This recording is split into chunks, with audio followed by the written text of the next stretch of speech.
첫 화면 아마 잘 보이실 겁니다. 최근에 굉장히 인기가 있었던 프로그램이었는데요. 보시면 아시겠지만 대부분 이 인기가 있는 프로그램들 보면 경쟁입니다. 서바이벌. 네. 최근에 뭐 여러 외국의 기업이나 우리나라 기업도 마찬가지고 기업 사례를 소개하면서 협력해야 된다. 서로 상생해야 된다. 협업해야 된다. 이런 얘기를 강조하고 있긴 한데요. 실질적으로 우리가 좋아하고 막상 맞닥뜨리고 있는 지점은요. 바로 이제 가만히 봤더니 경쟁이더라고요. 네, 우리 학교의 학생들도 협업해야 된다, 수업 시간에 이런 얘기를 많이 하지만 실질적으로는 경쟁하는 어떤 분위기 속에서 이렇게 내던져 놓은 것 같아서 좀 안쓰럽기도 하고 안타깝기도 한데요. 이런 인기들을 이렇게 반영하는 부분도 있지만 조금 더 멀리 내다봤을 때 이런 것들이 결국에 경쟁이지만 이 안에서도 협업이나 이런 걸 통해서 최종 승자가 살아남거든요. 네, 그러니까 그런 부분들을 잘 살펴보시면 지금의 경쟁이 어떻게 보면 조금 더 협업할 수 있는 어떤 근거가 되지 않을까 이런 말씀을 드리면서 이제 시작하도록 하겠습니다.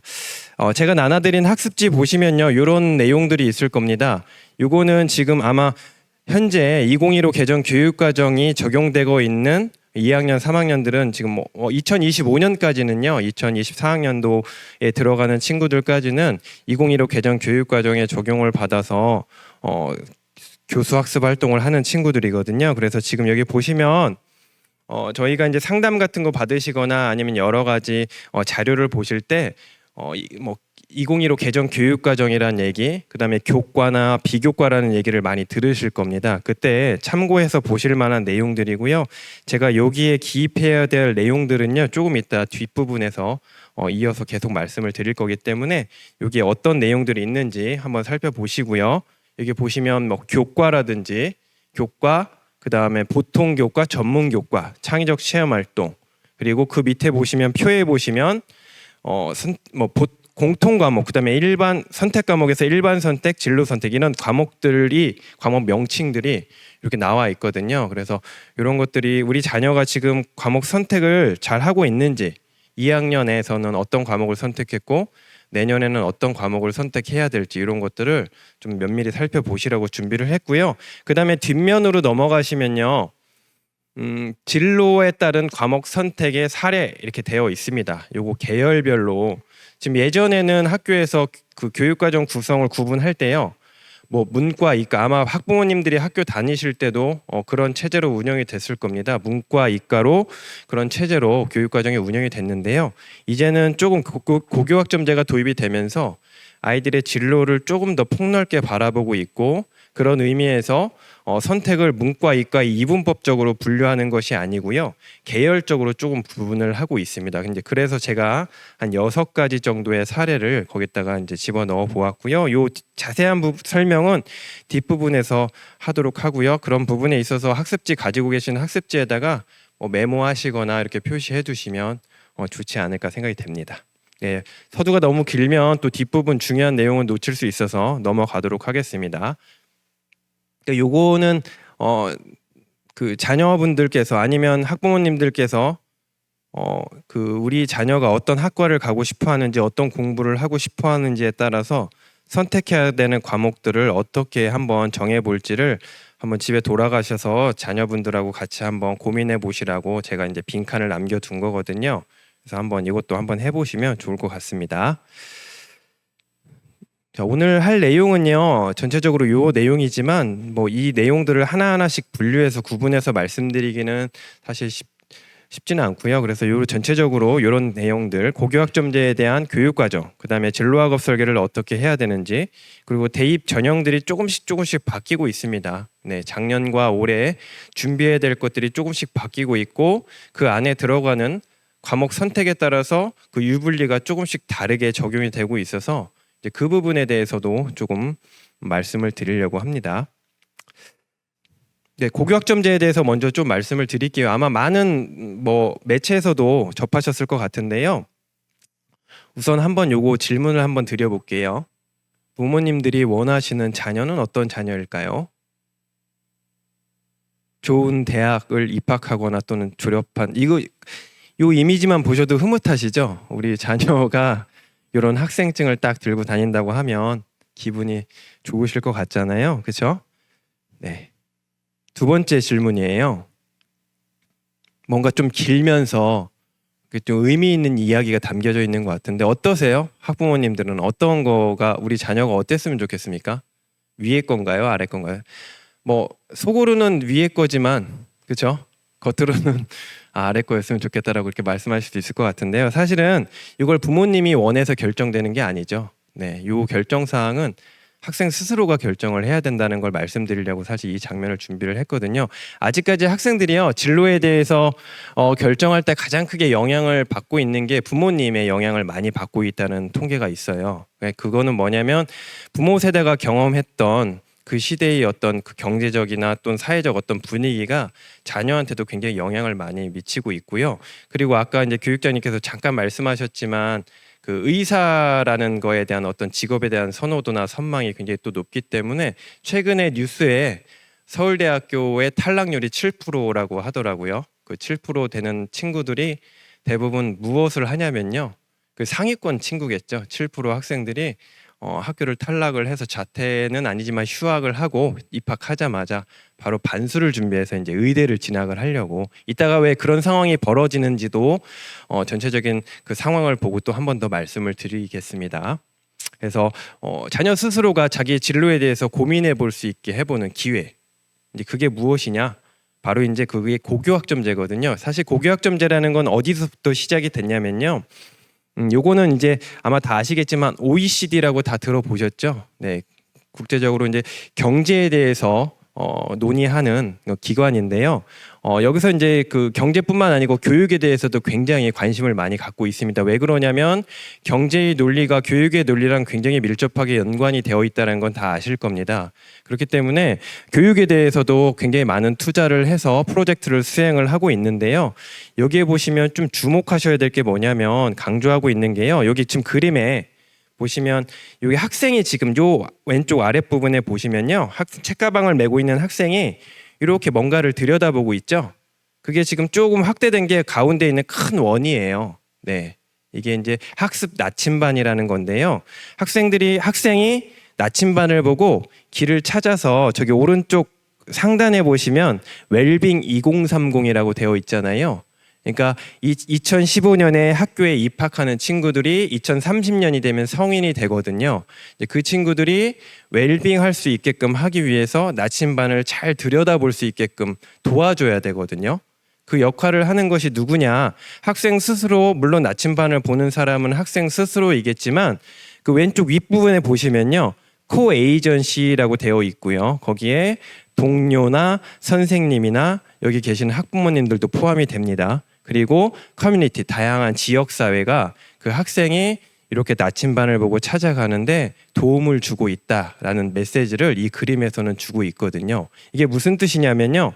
학생 스스로 뭔가를 할 수 있게끔 서포트를 해줘야 되고 그 서포트 해주는 역할이 학교뿐만 아니고 동료나 학부모님들도 거기에 포함이 된다라는 얘기를 하고 있습니다. 그만큼 학생들이 주도적으로 뭔가를 할 수 있는 기회를 국제적으로 굉장히 강조를 하고 있어요. 세계적으로.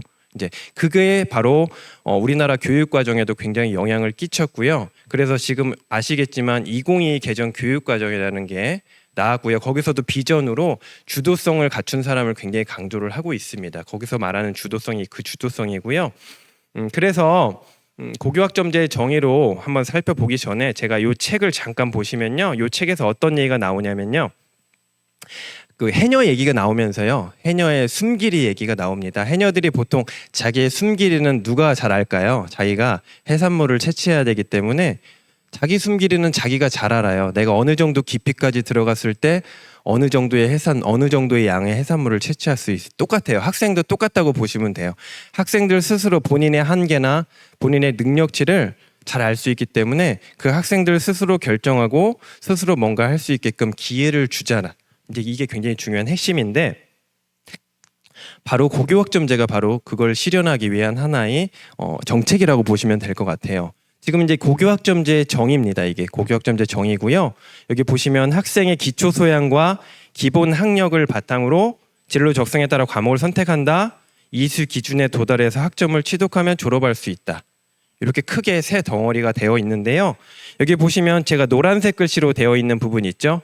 기초 소양과 기본 학력. 어찌됐든 간에 자신의 진로를 찾아서 뭔가 노력을 하기 위해서는요. 기초가 탄탄해야 되는 거죠. 네. 그래서 바로 이제 그걸 얘기해주고 있는 거고요. 그리고 튼튼한 기초를 토대로 해서 자기가 아까 이제 숨길이 얘기 잠깐 말씀드렸는데요.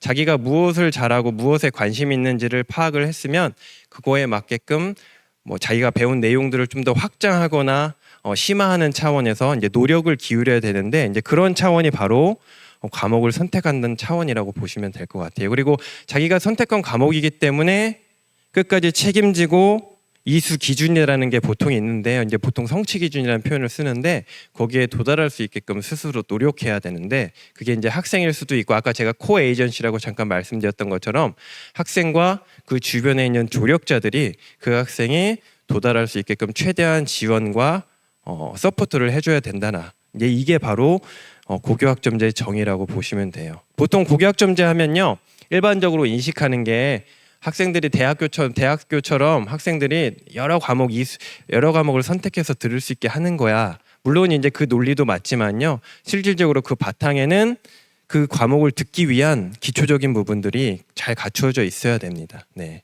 이제 그걸 조금 구체적으로 설명을 하면요. 이게 학년이 개념이라고 보시면 돼요. 기초를 잘 갈고 닦을 수 있는 학년이 몇 학년일까요? 고등학교에서. 1학년이겠죠. 1학년에 그래서 공통 과목을 주로 배우는 거고요. 공통 과목을 배우고 나서 내가 조금 더 배우고 싶거나 부족하다고 느끼는 과목들이 있으면 자기가 찾아서 듣게 되는데 이제 바로 그게 고교학점제라 이렇게 보시면 됩니다. 그래서 지금 제가 이제 글씨로 약간 매칭을 시키려고 일부러 뭐 기본기, 능력을 보여주기 위한 노력, 책임 이런 것들이 결국에는 학생이 고교학점제 안에서 노력해야 될 부분이라고 이렇게 이제 말씀을 드리고 있는 거고요. 크게 달라지는 부분은 학습량이 좀 줄었어요. 이제 올해 입학했던 친구들, 1학년 친구들 같은 경우는요, 아마 뭐 여기 이제 그 고3 자녀분도 계시고 고2 자녀분도 계실 텐데 아마 그 동생이나 아니면 뭐 중학교 지금 3학년도 있을 수 있고요. 내년 올해부터 입학했던 친구들은 수업 양이 조금 줄었습니다. 그래서 예전에는 일주일 내내 7교시를 했다면 이제 6교시를 뭐 3시간 하고 7교시를 뭐 2시간 하고 이런 식으로 해서 시간이 조금 줄었습니다. 그 이제 줄었는데요. 그 줄은 거의 의미는 여러 가지가 있어요. 여러 가지가 있는데 그 줄은 만큼 학업적인 노력이나 이런 부담이 덜해지는 거냐 그게 아니고 그 줄었던 시간 중에 일부를 이제 학생 스스로 또는 학교에서 학생을 위해서 뭔가 주도적으로 뭔가 할 수 있는 시간으로 이렇게 바꿔주고 있습니다. 그래서 아마 간혹 가다가 학교에서 뭐 이해알림이나 이런 걸 통해서 학교 자율과정을 운영합니다. 이제 이런 메시지 받으신 경험이 있으실 거예요. 그건 뭐냐면 학생이 수업 중에서 보여줄 수 없었던 그런 능력들을 이제 학생 스스로 뭔가 아까 말씀드렸잖아요. 기초 기본 학력을 바탕으로 해서 자기가 할 수 있는 어떤 탐구 주제나 어떤 과목들을 선정을 해서 자기 스스로 노력하는 그 노력을 기울일 수 있는 시간을 학생들에게 마련해 주기 위해서 이제 이런 그 수업량을 좀 적게 유연하게 이렇게 하고 있거든요. 이제 그런 흐름들이 앞으로 계속 이어져 나갈 거라고 생각이 되고요. 결국에는 그 자유를 주어졌을 때 가장 중요한 핵심은 그 자율적인 부분들을 스스로 뭔가 할 수 있게끔 하기 위한 그 책임이 따르잖아요. 그리고 주도성이 필요한 거고요. 이제 그런 것들이 학생들에게 앞으로는 굉장히 필요한 역량이지 않을까 이제 이런 말씀을 드릴 수 있습니다.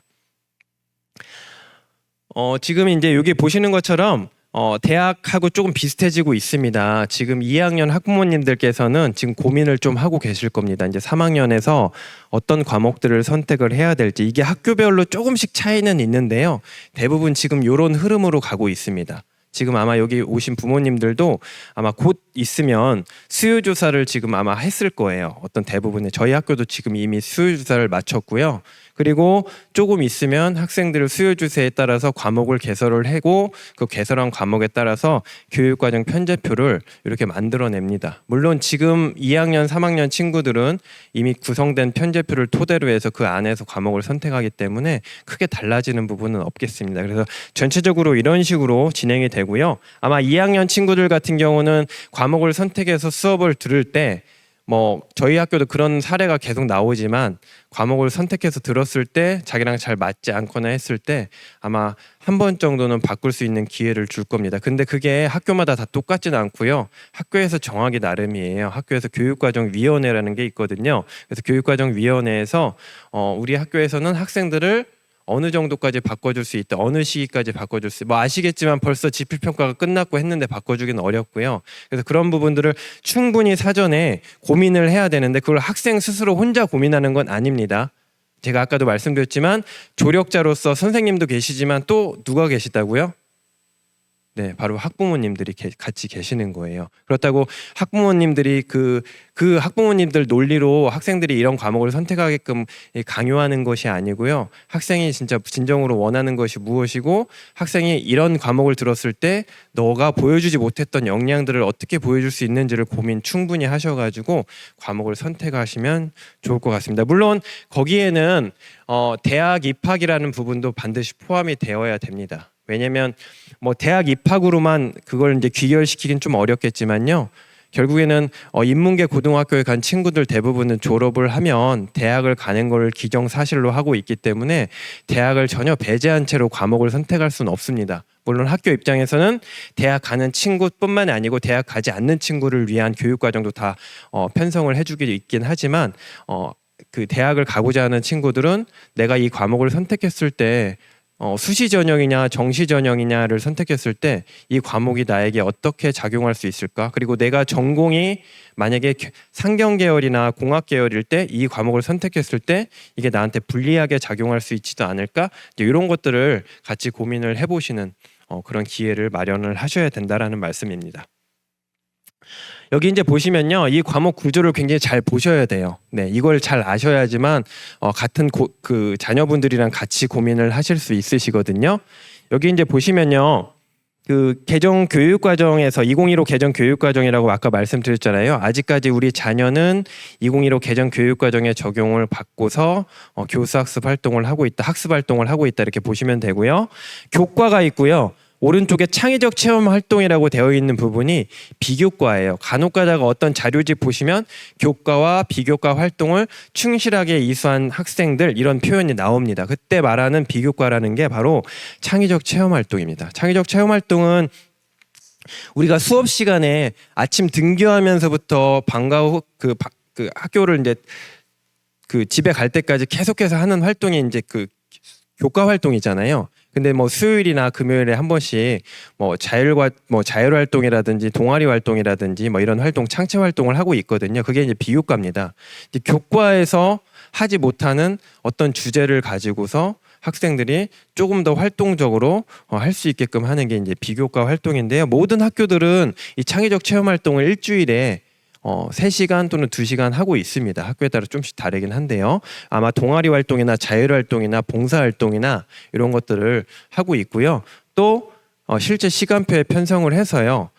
자율 창체나 자율 과정이나 이렇게 자율 시간이나 이렇게 운영을 해가지고 창체로 운영하는 그 시간도 실제로 있습니다. 수업을 운영을 한 일주일에 한 번 정도.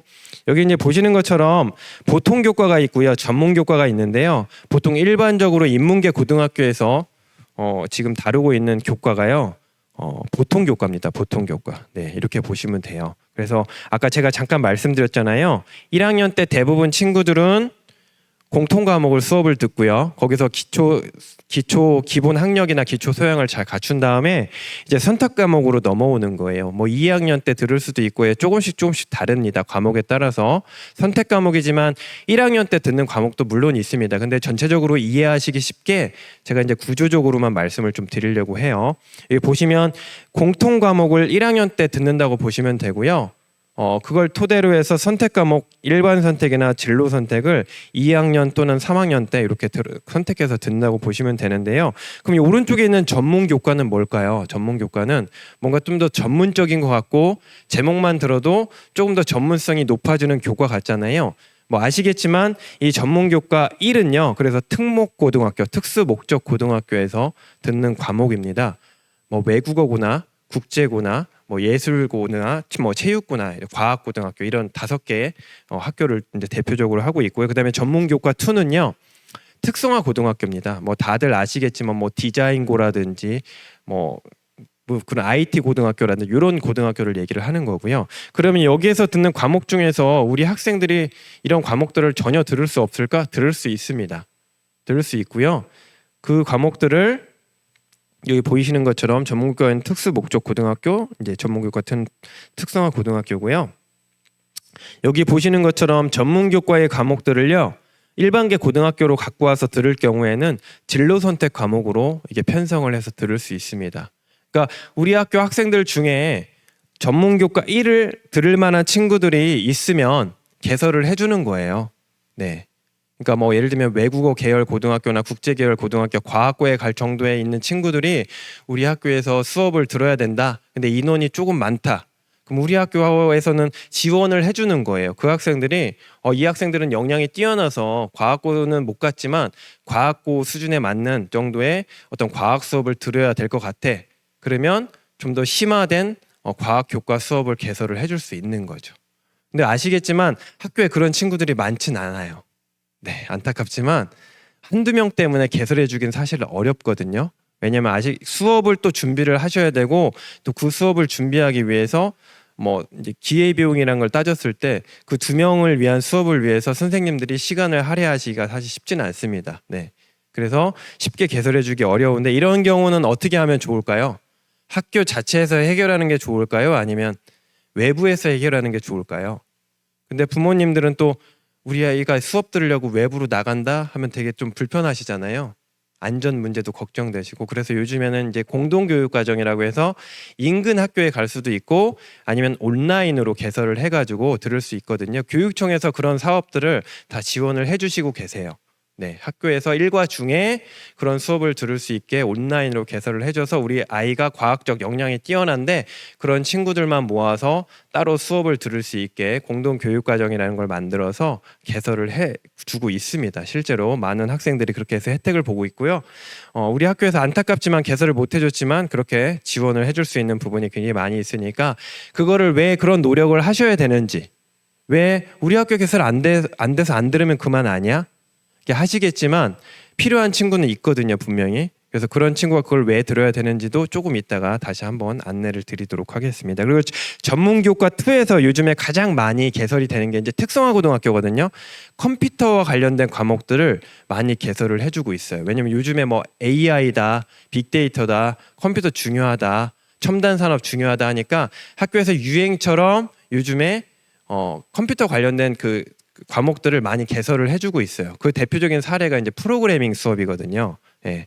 저희 학교에서도 지금 개설을 해줬는데, 근데 실제로 그 의도했던 거랑 실제로 듣는 거랑은 좀 차이가 조금 있어요. 왜냐하면 프로그래밍 수업을 가르쳐 주실 수 있는 분은 사실 특성화 고등학교 선생님이시거든요. 네, 근데 그런 수업을 일반계 고등학교에서는 그 특성화 고등학교처럼 사실 해주시기가 쉽지가 않아요. 왜냐하면 뭐 컴퓨터나 이런 기자재나 이런 것들이 제대로 잘 갖춰져 있지 않기도 하고, 또 그걸 하기 위해서 프로그램을 깔아야 되는데 비용이 굉장히 비싸거든요. 요즘 저작권 같은 것 때문에. 그런 문제가 좀 있어서 어찌됐든 간에 지금 일반계 고등학교에서는 인문계 고등학교에서는 보통 교과를 토대로 해서 과목을 개설을 해줘서 학생들이 들을 수 있게 그렇게 해주고 있고요. 전문 교과나 이런 것들을 가져오는 학교도 덜어 있지만 그렇게 많지는 않고 사실 그게 바람직하다고 얘기할 수는 없습니다. 네. 몇몇 소수의 학생들을 위해서 또는 학교 수준이 조금 높은 학교야. 우리 학교는 교육과정 편제표 봐봐. 수준 높은 과목들이 조금 있잖아. 이게 대학에 어떻게 보면 어필하기 위한 그런 수단으로 활용되고도 있기 때문에 이제 그런 과목들을 많이 개설해 주는 건 왜 그러냐면요. 그런 과목들을 개설해 주고 학생들이 선택할 수 있게끔 해주면 괜찮은데요. 그거를 필수 과목으로 지정을 해버립니다. 그러면 학생들이 그 과목 수업을 들으면 어떻게 될까요? 일부 학생들만 수업을 듣고 나머지 학생들은 어떻게 될까요? 엎드려 자거나 수업을 안 듣거나 수업에 참여하지 않는 그런 상황이 발생할 수 있겠죠. 왜냐하면 어려우니까. 자기 수준을 뛰어넘는 수업이기 때문에 좀 어려울 수 있어요. 그러면 누가 힘드냐면요. 선생님도 힘드시고요. 수업을 듣는 그 친구도 힘들고요. 또 그 수업을 들어야 되는 친구도 힘들어요. 왜? 의욕이 안 생기죠. 여럿이 같이 듣고 같이 뭔가 참여하는 수업이 돼야 되는데 그게 안 되기 때문에 서로 힘든 상황이 되고요. 그게 나중에는, 지금은 이제 성취평가제가 본격적으로 도입이 안 됐지만 나중에 그런 친구들은요, 무엇을 해야 되냐면요, 최소 성취 수준 보장 프로그램이라고 해서 이수하지 못한 친구들을 저희가 대학교 때 이수하지 못하면 꽈랑 나가지고 재이수하거나 해야 됐었잖아요. 이제 그런 상황이 2025학년도부터는 발생을 합니다. 다행이죠. 우리 자녀한테는 아직 적용이 안 됩니다. 근데 뭐 동생들이나 이렇게 있으시면 조금 걱정을 하셔야 돼요. 네, 그렇죠. 근데 그 기준이 그렇게 높진 않습니다. 뭐 40%이기 때문에 그건 그렇게 높지 않아서 이렇게 우려할 부분은 아니지만 어찌됐든 간에 수업 시간에 충실히 들을 수 있게끔 해주는 게 중요합니다. 자, 이렇게 조금 말씀을 드렸고요. 아까 제가 말씀드렸던 전문교과 1에 있는 다양한 과목들입니다. 굉장히 과목들이 굉장히 많이 있죠. 네, 여기서 우리 학생들이 들을 수 있는 과목들을 선택을 해서 배치를 해줘야 되는데, 진로 선택 과목으로 들을 수 있게끔 해줘야 되는, 개설을 해줘야 되는데, 보시면 아시겠지만 딱 제목만 보더라도 과학 계열을 한번 보세요. 딱 봐도 이미 어렵잖아요. 그렇죠? 네. 만약에 지금 현재 여기 계신 부모님의 자녀가 이런 과목을 듣고 계시면요, 좋은 학교를 갈 수 있다라는 거예요. 네. 물론 이제 수업이 어렵다, 수업을 도저히 못 따라가겠다 하는 친구도 있겠지만, 이 수업을 재미있게 잘 듣고 있는 친구가 있다면 그 친구는 좋은 학교에 갈 수 있겠다. 뭐 이런 얘기 하는 건 좀 위험한 발언이기는 하지만 네, 아무튼 그렇게 보시면 되고요. 근데 이제 이게 2022 개정 교육과정에서는 사라집니다. 예술, 체육, 그다음에 예술, 체육, 과학 계열만 남고요. 외국 계열하고 국제 계열이 사라져요. 그 이유는 뭐냐면 특목고가 지금 폐지된다는 얘기 들으셨잖아요, 언론에서. 그렇죠? 그래서 국제고나 외국어고가 없어진다. 그러면서 여기 있는 과목들이 일반 보통 교과로 다 넘어갑니다. 네. 그래서 과학고나 체육 계열, 예술 계열은 그대로 남아 있고, 밑에 있는 외국어나 국제 계열은 이제 일반 고등학교 학생들도 다 들을 수 있는 과목으로 이렇게 만들어졌다. 새로운 교육과정은 그렇게 됐다라고 보시면 됩니다. 이제 어느 정도 교육과정에, 지금 아까 제가 보여드렸던 보통교과 편제예요. 보통교과 보시면 왼쪽에 공통과목이라고 있죠. 네, 공통과목. 여기 이제 공통과목 일반 선택, 진로 선택이 있고요. 다시 한번 질문을 드릴게요. 지금 빨간색으로 되어 있는 게 대부분 이제 1학년 때 학생들이 많이 듣고 있는 과목입니다. 1학년 때. 뭐 기초와 탐구라고 되어 있는 국수, 영, 뭐 한국사, 통합사회, 통합과 과학탐구 실험은 대부분 1학년 때 듣습니다. 1학년 때 듣지 않으면요, 나름대로 계열이 있는 과목이에요. 과학 같은 경우는 아시겠지만 숫자가 명백하게 써 있잖아요. 1, 2라고 딱 써 있잖아요. 그렇죠? 그렇기 때문에 그 과목들을 듣기 위한 기초가 탄탄히 잘 갖춰져 있어야 됩니다. 그래서 여기 보시는 것처럼 빨간색 이렇게 되어 있는 부분은 대부분 1학년 때 많이 기본적으로, 아마 입학하시면 이건 선택의 여지가 없습니다. 입학하시자마자 그냥 바로 듣는 겁니다. 대부분. 그렇죠? 그리고 이제 이렇게 가보시면 2학년 때 녹색이, 지금 제가 이제 요거는 100%는 아니에요. 학교마다 조금씩 차이가 있어요. 과목을 어떻게 편성해 주냐에 따라 좀씩 다른데, 이게 지금 녹색으로 되어 있는 부분은 주로 이제 2학년 때 많이 들을 수 있게끔 이렇게 하고 있습니다. 여기서 주목하셔야 될 거는 뭐냐면요, 2학년 때 들어야 될 거랑 3학년 때 들어야 될 거를 잘 구분하셔야 되는 건, 2학년 때 들어야 되는 거는 아무래도 이제 수능을 보는 친구들이나, 수능을 대부분 친구들이 또 교과 전형이나 종합 전형에서 최저 등급을 맞춰야 되는 친구들은 수능을 보거든요. 그리고 혹시 모르기 때문에 수능 따로 뭐 내신 따로를 준비하는 게 아니고요, 대부분 친구들은 수능과 내신을 다 같이 준비를 해야 되는 거예요. 그러니까 반대로 얘기하면 수능 논리나 뭐 수시 논리가 정해져 있는 건 아니고요, 공부를, 학교 생활을 충실히 하면서 다양하게 공부를 하면 두 가지가 준비가 다 되는 상황이거든요. 근데 이제 예를 들면 학교의 수준에 따라서 학생들이 좋은 높은 수준에 있는 친구들이 많이 모이다 보면 나의 실력보다 학교의 내신 등급이 간혹 가다가 좀 더 낮게 나와서 이제 수능을 준비하는 친구들이 많은 학교들이 굉장히 많이 있죠. 최근에는 뭐 지역에 따라서 조금씩 편차도 굉장히 크고요. 근데 여기 보시는 것처럼 이제 뭐 수원이나 수투로 되어 있는 과목들이나 독서와 문학이라든지 수능에서 필수 과목으로 되어 있는 것들은 가급적이면 2학년 때 다 듣는 게 좋겠죠. 2학년 때 다 듣고 내가 어떤 준비를 하든지 간에, 어떤 과목을 선택하든지 간에 미리미리 다 듣고서 뭐 복습을 하든지 뭐를 하든지 2학년 때 다 이미 듣는 게 좋겠죠. 그래서 수능 필수 과목으로 되어 있는 것들을 2학년 때 다 들었는지를 한번 꼼꼼하게 체크를 해보시는 것도 중요합니다. 예, 그래야지 뭐 개인적으로 혼자 공부를 하는 한이 있더라도 3학년 때 수능 과목을 3학년 때 시작하는 건 이미 너무 늦잖아요. 그렇죠? 네, 그래서 뭐 선수학습을 하라고 선행학습을 하라고 말씀을 드리는 건 아니고요. 필요한 시기에 들어야지만 그걸 토대로 해서 다른 공부를 할 수 있기 때문에 이제 그런 것들이 정해진 시기에 잘 듣고 있는지 놓치진 않았는지 이런 것들을 우리 자녀가 들은 교육과정 편제표를 보시고 한번 확인을 해 보시면 좋지 않을까라는 차원에서 말씀을 드리는 겁니다. 물론 그 과목들 대부분은요. 국어, 수학, 뭐 영어 이런 것들입니다. 과학, 사회 이런 것들이라고 보시면 되고요. 특히 이제 사회 과목, 탐구 사회 과목 같은 경우는요. 이게 위계가 없습니다. 예를 들면 뭐 세계지리 듣고 여행지리 들어야 되는 그런 법칙이 없어요. 어떤 걸 2학년 때 듣거나 3학년 때 듣거나 해도 크게 문제될 건 없어요. 근데 여기서 조금 신경을 쓰셔야 되는 거는요. 일반 선택하고 진로 선택 과목하고요. 성적 산출하는 방식이 다릅니다. 등급이 나오는 과목이 있고요. 성취도 ABC로 매기는 과목이 있어요. 그러면은 생각해 보세요. 부모님들께서 3학년 때 등급이 나오는 과목을 들으면 좀 어떠실 것 같아요? 3학년 수업을 선택을 해서 듣는데 등급이 나오는 과목들을 선택을 했어요. 3학년 때. 근데 등급이 3학년 때 막 보니까 내가 막 수능 공부도 해야 되고 내신 공부도 같이 준비를 해야 되는데 하다 보니까 등급이 잘 안 나올 수도 있어요. 그래서 학생들 대부분이요 3학년 때 등급이 나오지 않는 과목을 많이 선택을 해요. 근데 과연 또 그 선택이 맞는 걸까요? 어떤 전공의 대학에서 요구하는 과목이 있어요. 근데 그 과목에 따라서 미리 듣거나 고등학교 때 미리 듣고 오거나 또는 3학년 뭐 등급이 중요한 게 아니고요. 그 과목 자체를 이수했는지 안 했는지가 굉장히 중요하거든요. 그리고 뭐 ABC라고 하긴 하지만 요즘에 대학에서는 진로 선택 성취도라고 하지만 A를 받았을 때랑 B를 받았을 때랑 C를 받았을 때랑 거기에 대한 유불리도 굉장히 극명하게 주려고 최근에 올해 입시 작년에서부터 조금씩 움직임이 나타나기 시작을 했거든요. 그래서 3학년 때 등급을 맞는 거나 성취도를 맞는 거에 대한 유불리를 따지지 마시고 내 자녀가 또는 내가 선택하는 어떤 진로 계열에 맞는 과목들을 시기에 맞게끔 적절하게 위기에 맞게끔 들으시는 게 제일 중요합니다. 예를 들면 이런 겁니다. 여기 보시면 물리학 1이 있잖아요. 물리학 1. 그 다음에 물리학 2가 있습니다. 그랬을 때 당연히 1학년 때 통합과학을 듣고요. 2학년 때 물리학 1을 듣고요. 3학년 때 물리학 2를 듣는 게 맞겠죠. 내가 물리가 필요한 학생이라면 내가 선택하고자 하는 어떤 학과에서 물리학을 요구하는 학과라면 물리학 1, 2를 듣는데 어떤 친구들은 여기서 보통 학교에서 과목을 선택할 때요.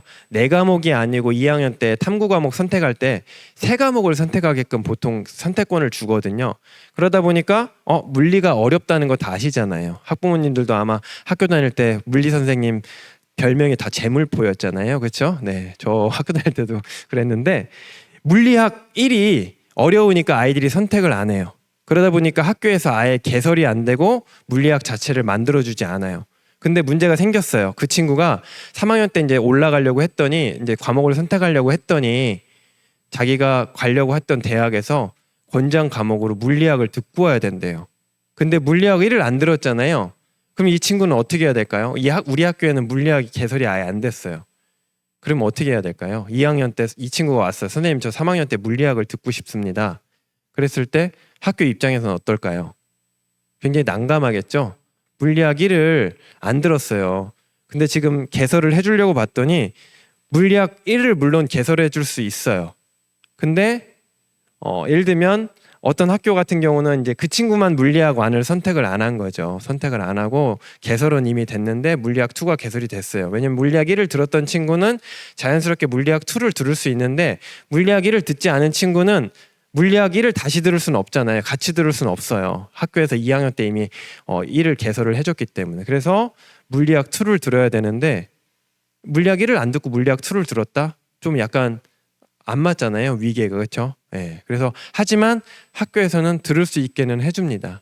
근데 그 학생이 혼자서 물리학 1을 따로 공부해야 되는 위험 부담이 생긴 겁니다. 그죠? 예, 그래서 그런 어려움이 있기 때문에 이제 그런 것들을 그냥 단순하게 어렵고 아니면 나한테 불리하기 때문에 내가 성적을 좀 못 맡아서 이 등급이 잘 안 나오면 나에게 좀 불리할 수 있겠다. 이렇게 생각이 돼서 과목을 선택하시면 나중에 그런 문제가 또 생길 수 있습니다. 그래서 그런 것들을 좀 잘 고민해 보시고 선택할 수 있게끔. 좀 길어졌는데요. 그만큼 과목 선택에 대한 부분이 굉장히 중요해요. 여기 이제 보시면 지금 한문 같은 경우도요. 어떤 학교에서는 1학년 때 선택해서 들을 수 있게 하는 경우도 있지만 2학년 때 선택해서 하는 경우도 있어요. 근데 한문하고 보통 같이 개설이 되는 게 중국어나 일본어거든요. 뭐 아시겠지만 중국어나 일본어 한자를 기반으로 해서 하는 외국어잖아요. 그렇기 때문에 한문을 먼저 듣고서 사실 중국어, 일본어 들은 게 훨씬 더 학생한테는 도움이 됩니다. 근데 보통 학교에서는 한문이랑 일본어, 중국어를 동시에 개설을 해주면 이제 이런 거 연계가 조금 떨어질 수 있는 거죠. 한문도 안 듣고 일본어, 물론 중학교 때 배웠던 거 가지고 할 수는 있겠지만 이제 시너지 효과가 좀 나기는 좀 어렵다라는 거죠. 이제 그런 부분들도 위계도 중요하지만 어떤 걸 같이 들었을 때 좀 시너지를 발휘할 수 있는 과목이나 이런 것들이 있었을 때 같이 연계해서 듣는 것도 굉장히 중요합니다. 예를 들면 이런 거겠죠. 경제 과목이라든지 경제 수학. 우리 친구가 상경 계열로 진학을 하려고 하는데요. 학교에서 경제 과목도 개설을 해줬고요. 경제 수학도 경제 과목과 경제 수학을 모두 다 개설을 해줬어요. 그랬을 때 경제 수학을 듣기 위해서 경제를 먼저 듣고 경제 수학을 듣는 게 훨씬 더 유리하겠죠. 왜냐하면 경제에서 배운 경제 개념을 토대로 수학적으로 뭔가 분석하고 탐구할 수 있는 능력을 그 학생은 갖춘 거예요. 이미 경제라는 수업을 들었기 때문에. 그래서 그런 것들을 교육과정 편제표를 이거는 학교마다 조금씩 다 다르거든요.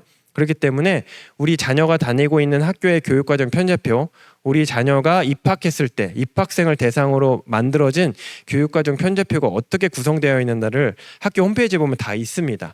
그래서 찾아보시고 이런 것들이 잘 골고루 구색이 갖춰져 있는지를 살펴보시고 이게 본의 아니게 학교에서 여러 가지 사정 때문에 개설이 안 되는 경우도 있어요. 그러면 아까 제가 말씀드렸잖아요. 그런 경우는 어떻게 하라고 말씀드렸죠? 공동교육과정이나 이런 걸 토대로 보충할 수 있는 그런 기회를 만드실 수 있게끔 좀 고민해 보시고 노력해 보시면 좋다라는 말씀을 다시 한번 드리도록 하겠습니다. 네. 그리고 자, 요거는요. 어떤 개념이냐면요. 과목을 선택할 때 이제 고민하셔야 되는 부분이에요. 과목을 선택할 때 우리 자녀는 과목을 조금 다양하게 듣고 싶다. 이렇게 하는 친구도 물론 있습니다. 학교에서 나는 좀 다양하게 듣고 싶어. 여러 과목 한번 경험해보고 싶어 하는 친구도 있고요. 또 어떤 친구는 나는 좀 충실하게 기초를 잘 다지고 싶어. 기초를 잘 다져서 대학교 가서 뭐 어차피 다양하게 들을 수 있는 기회는 대학 가서도 있지 않을까? 이렇게 생각을 해서 대학 가서 다양하게 듣겠다 해서 이제 그 기초를 잘 다져야 되겠다 해서 이렇게 선택하는 경우도 있습니다. 여기 보시면 아시겠지만 학부모님들 같은 경우는 어떻게 좀 고민을 해보실 것 같으세요? 이 둘 중에서 뭐라가 정답이라고 말씀하기는 좀 결정하기 좀 쉽지 않으시죠? 그러니까 이런 것들이 자녀가 지금 진학하고자 하는 대학이나 학과에 따라서 조금씩 변동이 올 수 있다라는 거죠. 네, 이게 굉장히 중요한 개념이거든요. 근데 이제 저희 학교도 고교학점제를 지금 한 5년 정도 운영을 했거든요. 근데 이제 여러 교육과정 편제표를 경험해보고 실제로 그 첫 고교학점제를 적용을 받아서 대학을 간 친구들 1년, 2년 보내봤더니 나름대로의 결론이 좀 생겼어요. 아마 비슷한 경험을 지금 자녀분들의 학교에 있는 선생님들 아마 하셨을 것 같은데요. 다양화는 아직까지 대학 입학하는 데 있어서 그걸 다양화를 수용할 수 있을 만한 대학이 아직까지 고등학교의 교육 과정을 다 이해하지 못했더라고요. 아직까지는. 근데 지금 진행 중이에요. 대학교에서 고등학교 교육 과정을 지금 공부를 하고 있습니다. 예전에는 학교의 교육 과정이 굉장히 획일적이었어요. 그래서 요즘에 고교 블라인드라는 표현 많이 들어보셨잖아요. 그래서 학교의 정보나 이런 것들이 잘 나타나 있지 않거든요, 사실은. 근데 교육과정 편제표를 보면 이 학교가 어느 학교인지 대략적으로 감이 올 수 있다라는 거예요. 왜냐면 대부분의 학교들이 교육과정이 다 비슷비슷하거든요. 네. 그래서 그렇게 했지만 요즘에는 워낙 다양한 교육과정 편제표가 펼쳐져 있기 때문에 예전처럼 이 교육과정을 보면 이 학교가 어느 학교지? 이 학교가 어느 학교지? 이렇게 어느 정도 윤곽이 나오기가 굉장히 어려워졌다는 거. 그만큼 교육과정이 다양해지고 있고 그 다양한 교육과정을 대학에서는 입시에 어떻게 반영할까를 오히려 이제 반대로 대학에서 고민하는 그런 입장이 됐다라고 이렇게 보시면 될 것 같아요. 지금 여기 보시면 제가 이제 요거는 이제 동국대학교 자료긴 한데요. 모든 학교에서 비슷하게 적용이 되고 있어요. 입학 사정관님들이 하나같이 하시는 말씀이고요. 여기 이제 보시는 것처럼 선택형 교육과정이라는 건 아까 제가 잠깐 말씀드렸던 2015 개정 교육과정이라고 보시면 돼요. 기초 소양과 기본 학력을 바탕으로 자신의 진로의 적성에 따라서 과목을 선택한다고 했던 그 2015 개정 교육과정이 바로 선택형 교육과정이라고 보시면 됩니다.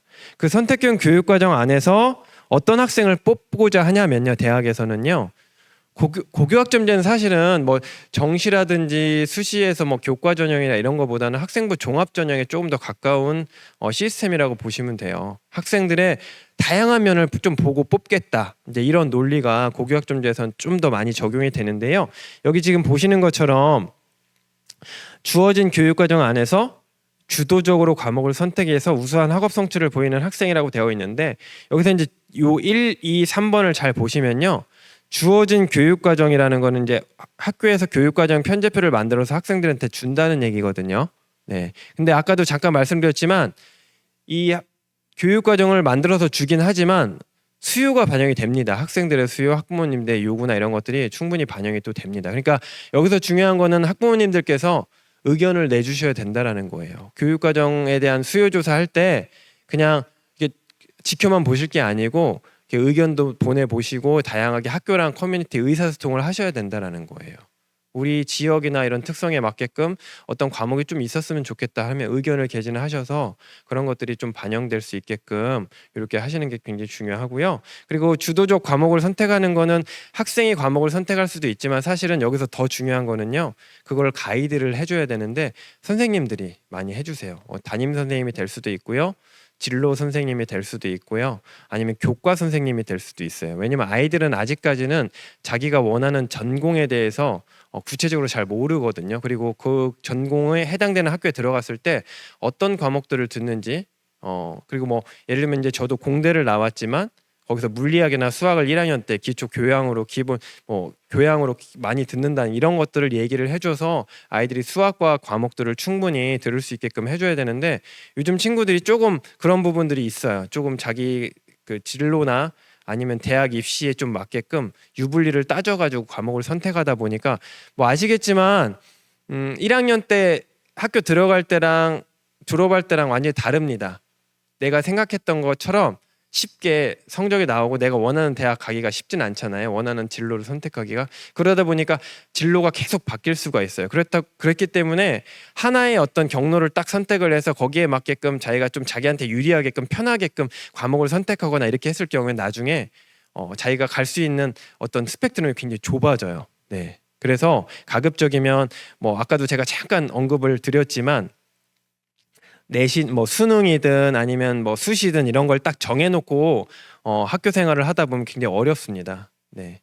그러니까 내신 성적이 잘 안 나올 수도 있어요. 왜 그러냐면 아까도 말씀드렸던 것처럼 입학할 때 이 친구들 수준이나 이런 것들이 다 다르고 지역에 어떤 편차가 분명히 있기 때문에 다를 수 있어요. 근데 학교 경쟁에서 조금 밀려가지고 수능 준비를 하는 친구들이 학교 안에서의 경쟁에서도 약간 밀렸는데 밖에 큰 물에 나가면 거기서 또 승리할 수 있을까요? 과감하게 어려움 없이? 네, 쉽지는 않습니다.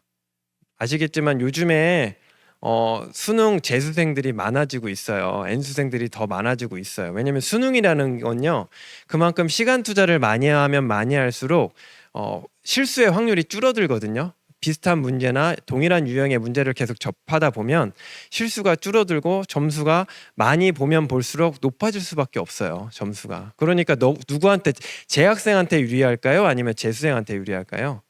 재수생한테 절대적으로 물론 재수한다고 또 다 성공하는 건 아니잖아요. 그렇죠? 시간을 어떻게 보내느냐에 따라 달라지지만 어찌됐든 간에 기본적으로 자기가 수준이 높은 점수를 얻으려고 정시를 택한 거기 때문에 그 수준에 있는 친구들 중에 N수생이 있다면 자기가 순위에서 밀릴 확률이 훨씬 더 높다라는 겁니다. 그렇기 때문에 수시를 피하고 지금 단순하게 내 앞에 있는 경쟁자를 피해서 내가 다른 경쟁자와 만나서 상대하겠다 하라는 건 좀 어떻게 보면 되게 무모하고 되게 좀 더 도전적인 도전이라고 볼 수 있는 겁니다. 그래서 가급적이면 저는 학생들한테도 저거 지금 이제 고등학교 2학년, 3학년 수업을 하고 있지만 학생들한테 항상 하고 있는 게 현재에 충실하지 않으면 앞으로 미래에도 충실하기가 쉽지는 않다. 상황이 계속 더 나빠지면 나빠졌지 좋아지는 상황은 절대 발생하지 않는다라는 얘기를 많이 하고 있거든요. 그래서 혹시나 자녀분들이 나 지금 뭐 2학년이거나 이렇게 했을 때 나는 지금 다 포기하고 수능 준비를 해야 되겠어 이렇게 한다면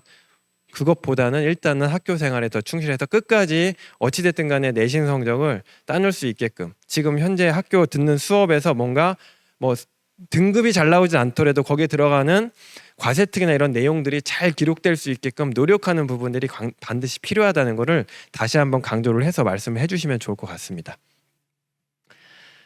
네, 요겁니다. 요거는 그 교육과정 아까 제가 위계 잠깐 말씀드렸잖아요. 과목의 위계 잠깐 말씀드렸는데요. 이 위계를 보는 이유가 뭐냐면요. 대학에서는 우리 학과에 와서 이 친구가 우리 과목들, 우리 학과에 개설되는 과목들을 잘 수강할 수 있는 어떤 능력을 갖췄는지를 보는 겁니다. 네.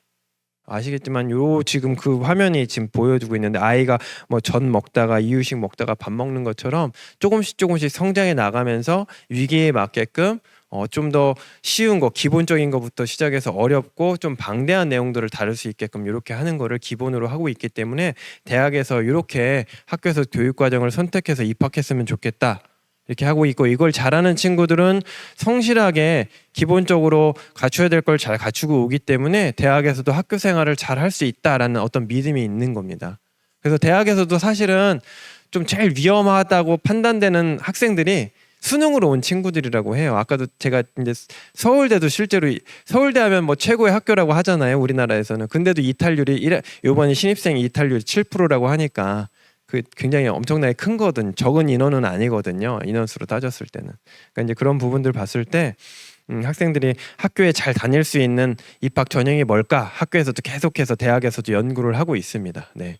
그 이제 통계를 내보면 학생부 종합 전형으로 온 친구들이 학교를 끝까지 잘 다닌다고 해요. 네, 실제로도. 네. 성실한 친구들. 네. 그래서 지금 여기 이제 그 어떤 전공을 선택하느냐 굉장히 고민이 많으실 겁니다. 그리고 네, 전공을 보니까 우리 아이가 지금 전공 선택을 잘못한 것 같아. 이렇게 생각하시는 분도 계실 겁니다. 근데 사실 잘못 선택한 건 없습니다. 네. 그 과목 나름대로 자기의 어떤 진로에 맞게끔 그 과목을 이끌어 나가면 돼요.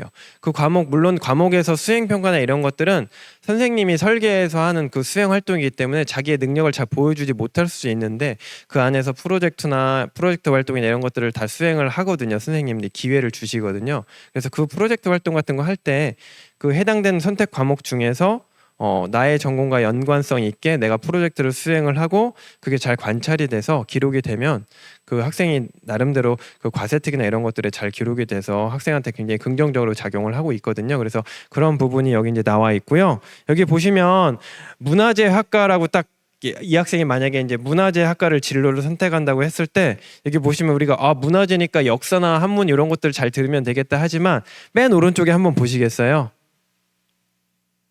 문화재 보존을 위해서 뭐 화학적이나 여러 가지 내용들이 필요하니까 그러면 예전에는 어떤 논리였냐면 이러면 문과니까 사회탐구 과목들만 막 들었을 겁니다.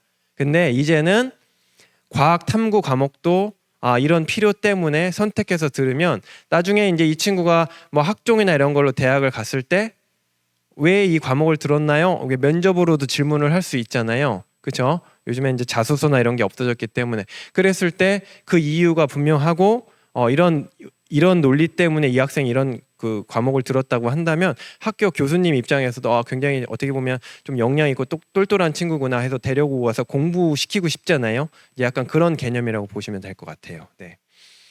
그래서 이렇게 요즘에는 학과를 선택할 때 아이들이 굉장히 똘똘해졌어요. 예전처럼 문과, 이과를 딱 구분해서 선택하는 게 아니고 다양한 생각을 하고 저희 학교에서 어떤 학생이 간호학과를 가고 싶다는 여학생이 있었는데 그 학생이 선생님 제가 그 화학하고 생물을 들었고요. 나머지 한 과목을 탐구 과목을 그 사회 탐구를 들으려고 해요. 그러니까 사회 탐구를 다른 친구들은 안 듣는데 넌 왜 들으려고 하니? 이렇게 물어봤더니 코로나 시대에 자기가 다큐멘터리를 봤는데 코로나 때 보니까 의료 사고로 그 사망하는 사람이나 이런 걸 법적으로 보호해주거나 이런 부분들이 굉장히 좀 약한 것 같다. 그래서 그런 것들을 자기가 좀 공부를 하려면 정치화법이나 이런 걸 좀 배우면 좋을 것 같다. 그래서 자기는 생물과 화학과 정치화법을 듣고 싶다. 이런 논리로 그러면 이제 그 정치화법 선생님은 이제 그런 이유 때문에 아이가 어떤 활동을 하거나 할 때 그런 내용들을 거기에 기입을 해줄 수 있잖아요, 그렇죠?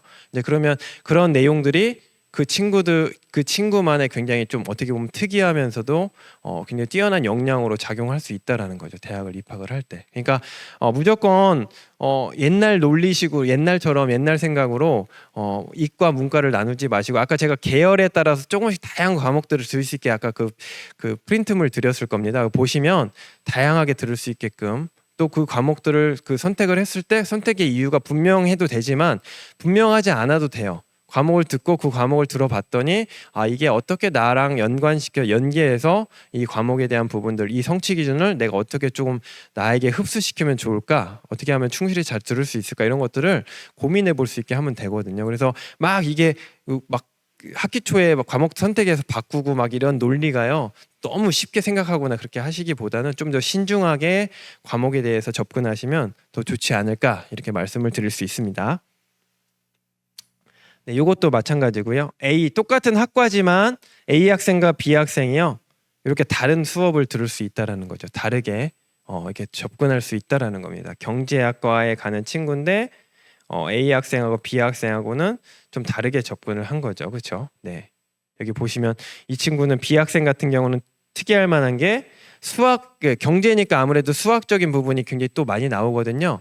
그러다 보니까 요즘에 이제 옛날에는 이 학생 같은 경우는 아마 학교에서 확률과 통계밖에 못 들었을 거예요. 근데 요즘에 이제 경제나 경영학과 가는 친구들, 뭐 서울대에서도 핵심 권장 과목으로 그 미적분을 들었거든요. 핵심이 아니고 권장 과목으로 미적분에 대한 부분을 언급을 했거든요. 그러다 보니까 요즘에 이제 상경 계열에 진학하는 친구들이 수학이 단순하게 이게 옛날에는 문과여서 중요하지 않았다고 하지만 요즘엔 중요하구나, 미적분이나 이런 개념들이 경제에서 여러 가지 개념으로 또 같이 적용이 되는구나, 뭐 그렇죠? 예, 수요와 공급 곡선이나 이런 것들이 미적분하고 또 연관성이 있구나, 이런 것들을 학생들이 알 수 있게끔 하기 위해서 다양한 과목을 선택을 하고요. 이거를 단순하게 제시해 주는 거를 선택하는 것보다는 이렇게 선택할 수 있게끔 진로 학업 설계라는 부분이 필요한 거예요. 선생님이 지원을 해주시고 아까 제가 말씀드렸던 대로 학부모님들께서도 관심 가져서 이런 것들을 같이 들으면 좋을 것 같다라고 보시면 돼. 이 관련된 과목들에 대한 전문적인 내용들은요, 뭐 여러 그 고교학점제 사이트나 이런 데 가시면요 과목이 어떤 것들을 배우는지 그 안에 있는 내용들이 다 나와 있습니다. 예. 그래서 제가 어떤 특정한 지역이나 특정한 자료를 소개해드리기보다는 교육부에 가시면 고교학점제 딱 사이트가 있어요. 거기 가시면 거기에 있는 다양한 자료들이 있으니까 다운로드 받으시면 얼마든지 보실 수 있습니다. 이렇게 보시면 되고요. 그리고 요거는요.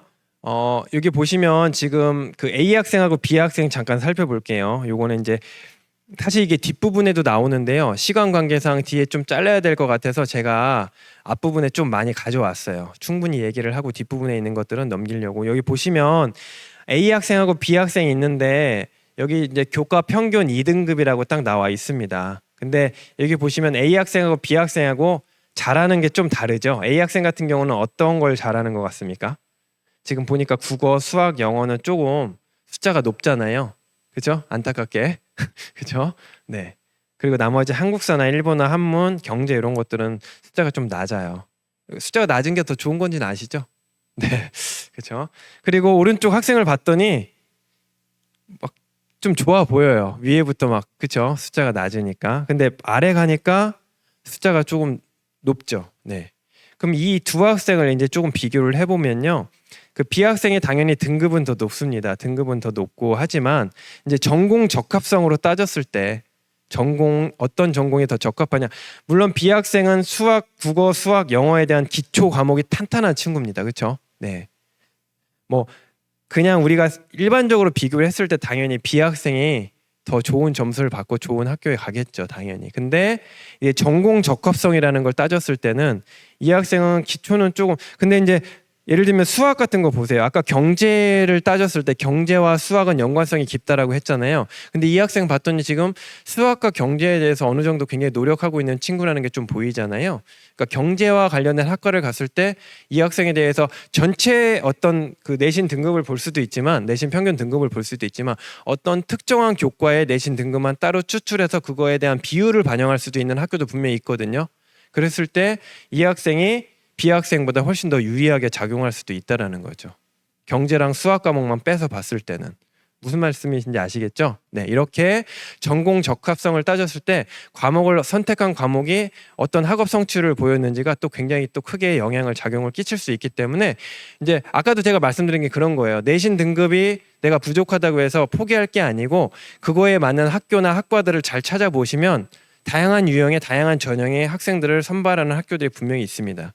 그래서 그거에 맞게끔 잘 찾아서 또 진학을 할 수 있기 때문에 무조건 나는 잘 안 되니까 내신 등급이 떨어지니까 수능을 봐야지 이렇게 가는 논리는 좀 맞지 않다라고 이렇게 말씀을 드릴 수가 있습니다. 굉장히 많아요. 전형들이 학교도 많지만 전형도 굉장히 많고요. 그리고 대부분의 학교들은 좋은 학생들, 우리 학과에 잘 맞는 학생들을 뽑으려고 하고 상위 대학에서 안타깝게 떨어진 친구들을 잡고 싶어 하겠죠. 그렇죠? 예, 어쩔 수 없어요. 그러니까 상위 대학에서 만들어낸 어떤 전형들을 비슷하게 따라갈 수밖에 없어요. 왜냐하면 여기서 안타깝게 떨어진 친구를 우리 학교에서는 덥석 잡아야 되니까 그런 전형들을 유사하게 만들어 놔야지만 그 놓친 한두 명 친구들을 하나씩 찾아가지고 좋은 학생들을 선발을 하기 때문에 이제 그렇게 접근을 하신다라고 보면 돼요. 그래서 가급적이면 끝까지 노력을 해야 된다는 게 바로 그런 차원이에요. 예. 그래야지만 끝까지 노력을 해서 최대한 내가 해놓을 수 있을 만큼 해놔야지만 내가 아쉽게 이 학교는 못 가지만 이 학교는 갈 수 있고 이과는 못 가지만 이과는 갈 수 있고 이런 것들이 착착착 맞아 떨어지는 거죠. 네, 그것도 안 되면 재수하면 되죠. 네. 자, 요거는 이제 그 전공 관심도랑 이제 지금 보이시는 것처럼 이건 이제 과세특 내용인데요. 이걸 뭐 제가 일일이 다 말씀드리기는 어렵지만 과세특에서 주도성이나 역량 이런 것들이 이런 식으로 나타난다는 걸 보여드리려고 가져온 화면이에요. 네. 이렇게 보시면 뭐 수업 내용과 자신의 일을 기록하고 정리하는 모습을 통해 이 학생이 지닌 성실과 학업 의지를 확인했다. 이게 아마 적혀지는데 관찰된 게 적혀져요. 학생이. 그러니까 학생은 내가 어떤 특정한 교과에서 이 과목이 내가 진학하려는 어떤 그 대학의 학과와 굉장히 연관성 깊은 과목이라면 내가 잘할 수 있는 거, 나의 역량을 거기서 충분히 보여줘야 돼요. 이게 적혀야 돼요. 아무리 내가 잘했어도 안 적혀 있거나 안 되면 그거는 아무도 확인할 길이 없는 거잖아요. 그렇죠? 그래서 이게 관찰이 돼야 되니까 수업 시간에 자꾸 눈에 띄어야 돼요. 그리고 뭔가 활동을 하라고 했을 때 주도성 있게 뭔가를 하는 모습이 계속해서 눈에 띄어야 된다는 거예요. 그리고 그 각 교과마다요, 교과의 역량이라는 게 있습니다. 교과의 역량을 교과에서 다 만들어 놨어요. 그 교과를 만드는 교수님이나 선생님들이 교육과정 처음 만들 때 교과 역량을 다 만들어 놨어요. 그래서 그 교과 역량에서 보여줘야 되는 거예요. 예를 들면 수학 교과 같은 경우는 뭐 논리적 판단력이나 수리력, 뭐 추리력이나 이런 것들이 보여야 되잖아요. 그렇죠? 네, 논리적 사고력이라든지 이런 것들이 수학 교과 활동을 하면서 잘 나타날 수 있게끔 하는 게 굉장히 중요하다라는 거죠. 네. 그래서 이런 것들을 보시면 되고요. 이거는 그냥 넘어가도록 할게요. 네, 아까 제가 말씀드렸던 내용입니다. 뭐 고교학점제 논리긴 하지만 학생부 위주 전형을 좀 타겟으로 하고 있고, 그 학생부 위주 전형이라고 하면 학생부 종합 전형도 있지만 교과 전형도 있어요. 근데 교과 전형이라는 건 뭐 숫자만 보는 전형이기 때문에 등급이 좋을수록 절대적으로 유리할 수밖에 없지만, 최근에는 그 교과 전형에서도 학생부에 있는 내용을 뭐 정량 평가하는 학교도 있고 정성 평가, 그 안에 있는 내용을 과세특도 같이 보겠다, 그 내용을 같이 보겠다, 어떤 과목을 선택했는지까지도 같이 보겠다라는 학교들이 속속 등장을 하고 있고, 이미 올해 아까 제가 잠깐 이미지로 보여드렸던 3개 학교 중에서 2개 학교가 이미 그렇게 시행을 올해 입시부터 그렇게 적용하겠다라고 발표를 이미 했죠. 자, 이렇게 보시면 되고요. 그래서 학생부 위주 전형 변화 예상을 좀 해보면요, 그 정량 평가 방법이 좀 다양해지고 있다. 정량 평가. 그러니까 숫자를 보는 평가 방법이 좀 다양해진다라는 겁니다. 숫자를 어떻게 보겠냐? 단순하게 숫자만 보는 게 아니고 어떤 과목을 선택했고 그 어떤 과목에서 숫자가 어떻게 나왔는지 이제 이런 부분들을 좀 살펴보겠다는 거. 과목 선택을 굉장히 좀 반영을 하겠다라는 부분이 나와 있는 거고요. 그다음에 학생부 교과, 아까 제가 교과 전형은 숫자만 본다라고 했었잖아요. 등급을 보는 전형이 교과 전형이거든요. 근데 정성 평가를 도입하겠다. 그 친구한테 대한 어떤 내용, 서술이 되어 있는 내용을 좀 관찰하겠다. 그러니까 여기 이제 정성평가라는 건 제가 서술이라고 표현을 했지만 과목 선택부터 시작해서 그 선택한 과목을 어떻게 책임감 있게 끝까지 들었는지를 그 안에 있는 구체적인 내용을 세부적으로 보겠다라는 내용입니다. 네. 그리고 또 몇 과목을 선택했는지 이런 것들도 같이 보겠다라는 내용을 지금 이제 계속해서 대학에서는 고민을 하고 있다라는 거고요. 그 다음에 학생부 종합 전형의 전형 방법을 좀 개선하겠다. 네, 이거는 조금 뒤에 잠깐 또 말씀을 드릴 겁니다. 이건 뭐냐면 학생부 종합 전형에서 전형 방법 중에서 예전에는 이제 그 학생의 역량이나 이런 것들 과세특 내용을 좀 봤지만 이제 최근에는 과목 선택을 어떤 거를 했는지 아까 제가 잠깐 말씀드렸지만 권장 과목이나 핵심 권장 과목을 제대로 잘 선택했는지를 보겠다라는 거예요. 예를 들면 건축학과에 진학하고 싶은 친구가 있는데 수학 과목 당연히 다 들어야 되겠죠. 그다음에 과학 과목도 일부 들어야 되겠죠. 그리고 수학 중에서도 단순하게 확률과 통계를 듣는 게 아니고 건축학과다 보니까 아무래도 기하라는 이런 과목들도 들으면 좀 도움이 많이 되겠죠. 그런 것들을 제대로 잘 선택했는지를 2학년, 3학년 교육과정 편제표에서 좀 보겠다라는 그런 의지가 담겨 있는 표현입니다. 이런 것들이. 그리고 뭐 이런 학생 학업 역량 변별이 조금 약화가 됐다. 아무래도 아까 이제 그 진로 선택 과목 같은 경우는 A, B, C가 있다 보니까 어떤 특정한 학교에서는요 3학년 같은 경우는 대부분 A를 받을 수 있게 그렇게 조금 그 나름대로 그 수행 평가나 이런 것들을 조금 이렇게 나름대로 조정을 해요. 그러다 보니까 A를 맞는 게 의미가 없는 거예요. 모두 A를 맞아 버리니까 변별이 안 되는 거죠. 네. 오히려 B를 맞는 친구가 굉장히 손해를 보는 경우가 발생을 합니다. 근데 이제 문제가 뭐냐면요. A 학교에서 가 학교에서 A를 받은 학생이 있어요. 근데 나 학교는 좀 이제 소위 얘기하는 좀 수준이 높은 학교라고 할 수 있는데 거기서 B를 맞았어요. 치열하게 경쟁해서. 그럼 그 가 학교에서 A를 맞은 학생과 나 학교에서 B를 맞은 학생을 우리가 이렇게 비교할 수 있을까요? 어렵죠. B 학생이 더 뛰어날 수도 있다라는 겁니다. 그래서 대학에서 그러면 이 친구 지금 B를 맞았는데 A랑 B랑 어떻게 비교하지? 어렵잖아요. 그렇죠? 네, 그래서 그런 부분에 대한 고민을 대학에서도 지금 하고 있다라는 겁니다. 네. 수강 인원은 몇 명인지 정말로 그 표준 편차는 평균은 얼마고 표준 편차는 얼마인지 이런 것들을 조금 봐야 되는 거죠. 학교에서도 단순하게 A, B를 볼 것이 아니고 그러니까 아까 제가 잠깐 말씀드렸던 대로 단순하게 성적 유불리 때문에 A, B, C 중에서 내가 A를 받는 게 유리하니까 A를 쉽게 받을 수 있는 과목을 선택하겠다 이게 아니고 내 전공과 관련된 과목을 선택을 해서 치열하게 경쟁해서 B를 맞았다 하더라도 그게 더 유리하게 작용할 수도 있다라는 겁니다. 네. 그래서 그렇게 접근을 하시면 되는데 네, 이왕이면 A를 받는 게 좋아요. 요즘에는 B를 맞으면 굉장히 감점이 많이 되는 학교들이 많아졌어요. 네, 많아지고 있어요. 그리고 많아질 겁니다. 네. 왜냐면 뭐 진로 선택 과목을 보통 저도 이제 3학년 수업을 하고 있지만 B를 맞는 친구들은요 거의 수업 참여를 잘 안 하는 친구들이에요. 네, 그렇기 때문에 학교도 그걸 알아요. 왜냐면 이제 저희 같은 사람들이 대학교 입학 사정관님들하고 같이 이제 뭐 협의회도 하고 세미나도 하다 보면 고등학교의 상황을 이렇게 말씀을 드려요. 고자질하는 건 아닌데요. 상황이 이렇다. 이런 상황이 있다. 그러니까 좀 알아달라. 이렇게 하면서 이제 그런 학생들이 어떤 학생이라는 걸 대략적으로 파악을 하시거든요. 물론 이제 그걸로 끝나는 건 아니고요. 표면적으로 A만 B냐 이것만 보는 건 아니고요. 아까 말씀드렸던 대로 그 안에 들어가 있는 정성평가 그 과목을 어떻게 참여했고 이 친구가 어떤 것들을 보여주려고 했는지를 더 면밀하게 살펴봅니다. 그리고 이수 과목 선택이 굉장히 중요해졌다. 이것도 함께 보시면 좋을 것 같고요. 여기 보시는 것처럼 고교학점제 및 성취평가제 도입 이후 학생 선발에 적합한 전형이 뭐냐라고 해서 이제 많은 연구를 하고 있습니다. 학교들이 대학교들이. 그래서 지금 여기 보시는 것처럼 학생부 교과 전형이지만 정량평가 아까 제가 좀 전에 말씀드렸던 내용이고요. 그리고 정성평가, 교과 전형에서 정성평가를 또 하려고 하는 거, 안에 있는 내용들을 보려고 하는 거고요. 이건 잘 보셔야 됩니다. 교과 전형을 쓰려고 하는 학생들도요, 자녀분들 중에서도 등급이 높아요. 근데 내가 좋은 학교를 진학하려고 하신다면 그 학교 전형 중에 아마 정성평가나 정량평가 비율을 얼마큼 해서 반영하는 학교가 있을 겁니다.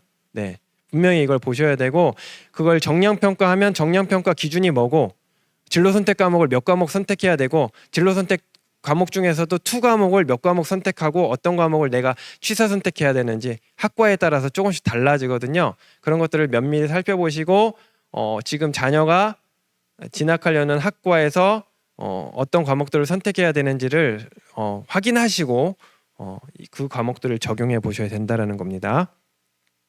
그리고 밑으로 보시면 그 학생부 종합전형에 수능 요소가 결합된 전형이 생길 수 있다. 이건 반대로 말씀드리면요, 이제 수능을 보는 친구지만 거기서 수능 위주 전형이긴 하지만 그 안에 학생부를 반영하는 학교가 실제로 있습니다. 예, 있어요. 생겼어요. 작년부터 생겼고요. 올해도 있고요. 아마 내년 후년에는 더 많아질 겁니다. 네. 이제는 수능 성적 단 한 번으로 판단하지 않겠다. 학교 생활도 끝까지 잘하는 친구들을 같이 뽑고 싶다라는 의지가 담겨 있는 겁니다. 거기 안에는. 그러니까 수능만 가지고 하긴 좀 어렵습니다. 뭐 당장 올해 내년에 모든 것이 파격적으로 바뀌지는 않겠지만 점차 바뀌고 있고, 뭐 요즘엔 평생교육 시대잖아요. 학교를 이렇게 다니다가 한 졸업을 하고 자기가 좀 마음이 바뀌어서 나중에라도 좀 새로운 학교나 이렇게 진학하고 싶은 경우도 생길 수 있어요. 사람 일이라는 건 모르잖아요. 그랬을 때 새로운 전형에 있을 때 내가 나름대로의 관리를 제대로 못 해놨다면 그때 불이익을 받을 수도 있다라는 거죠. 물론 이제 너무 멀리 미래까지 가는 건 좀 그렇지만 어찌됐든 간에 그런 것들도 좀 생각을 해보신다면 끝까지 학교 생활을 충실하게 하는 게 중요하고, 이제 앞으로는 예전에는 지금 현재는 1학기 때까지 성적이 반영됐지만 조금 더 가까운 미래죠. 가까운 미래에는 1, 2학기까지 끝까지 나름대로 내신 관리, 학교 관리, 뭐 출석 관리를 끝까지 하는 게 좋지 않을까, 이런 말씀도 같이 드리고 싶습니다. 지금 밑에 나와 있는 겁니다. 네, 잘 살펴보시면 좋을 것 같아요. 굉장히 중요한 얘기니까요. 그 진로 선택 과목 평가 확대의 필요성.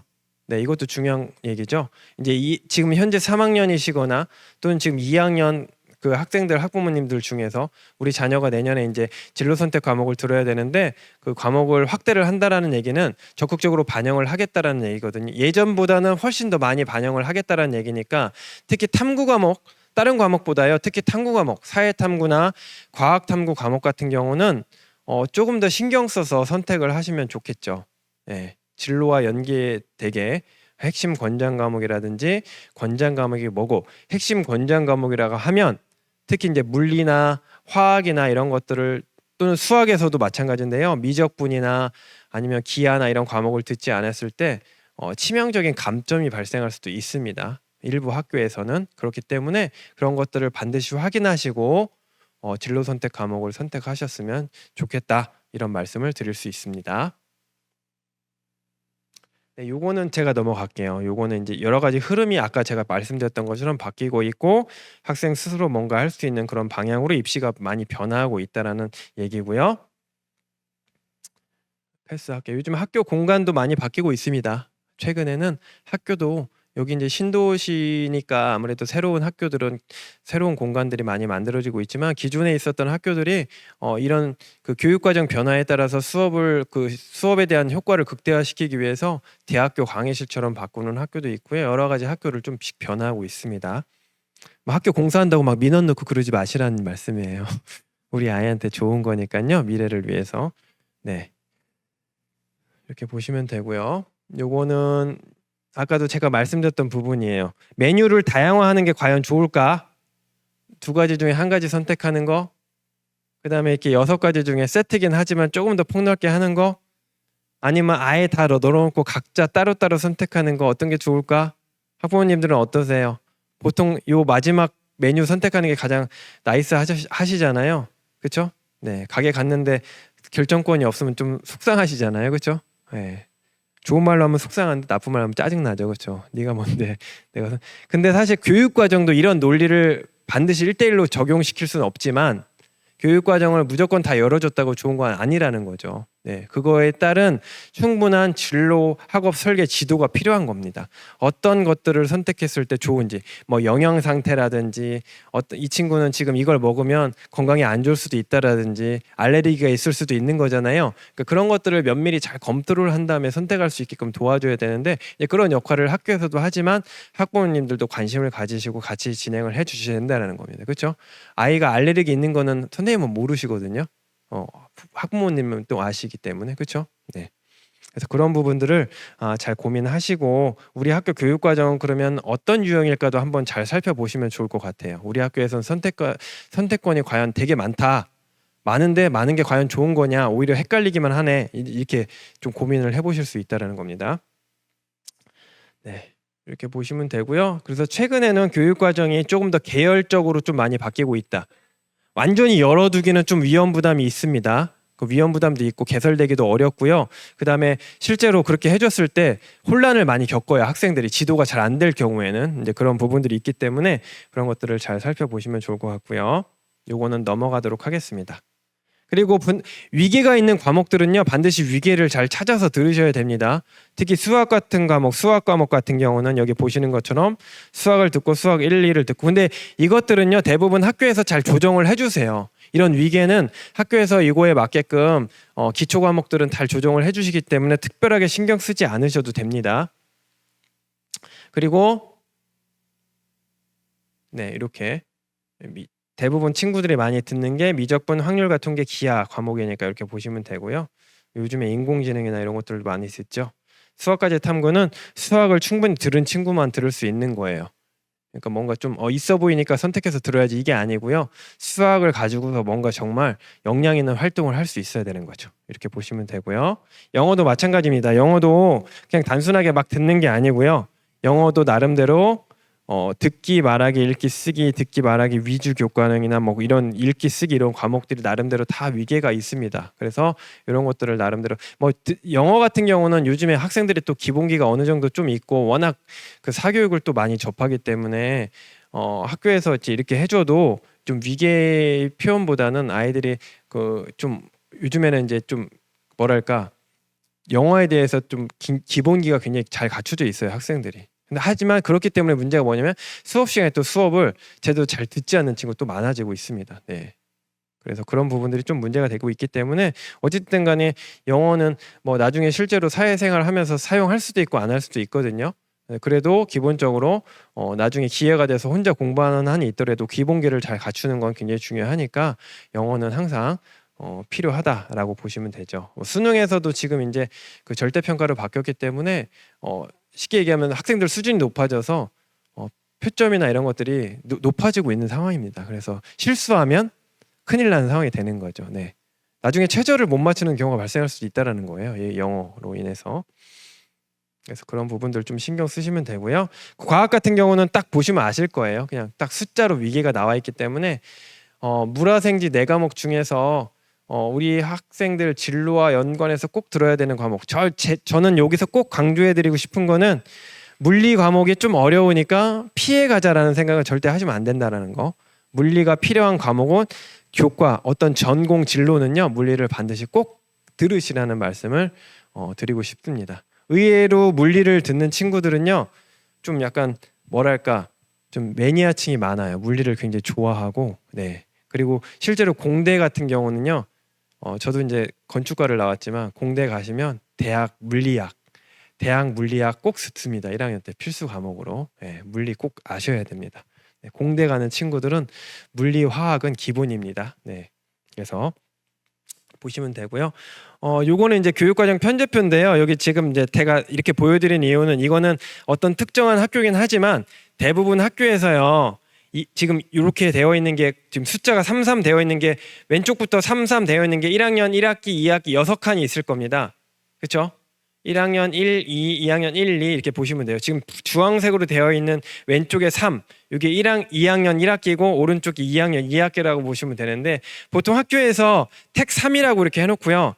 탐구 교과 중에 사회탐구랑 과학탐구 고를 수 있게 이렇게 해주세요. 그러면 아까도 제가 말씀드렸잖아요. 보통 과학을 3과목 들을 수도 있고요. 사회를 3과목 들을 수도 있는데 내가 예를 들면 과학 2과목 꼭 들어야 되는 걸 들었다. 아까 제가 말씀드렸잖아요. 화학하고 생명과학을 들었어요.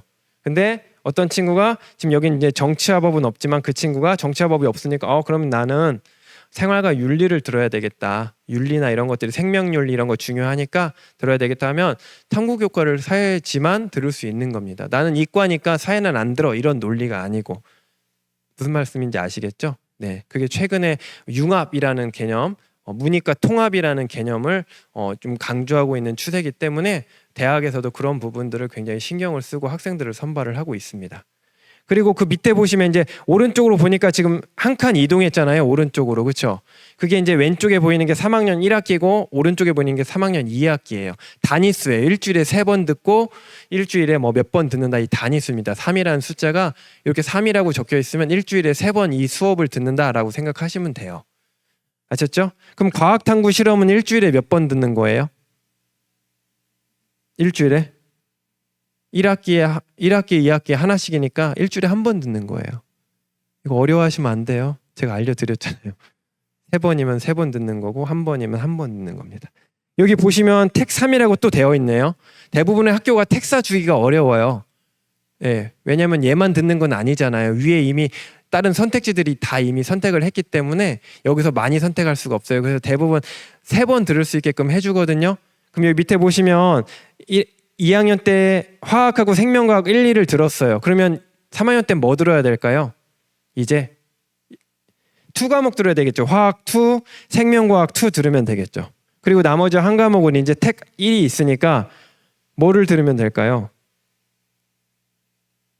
여기서는 이제 학교마다 조금씩 다른데요. 보통 과학이나 사회 과목 같은 경우는요. 필수 2수단이라는 게 있어요.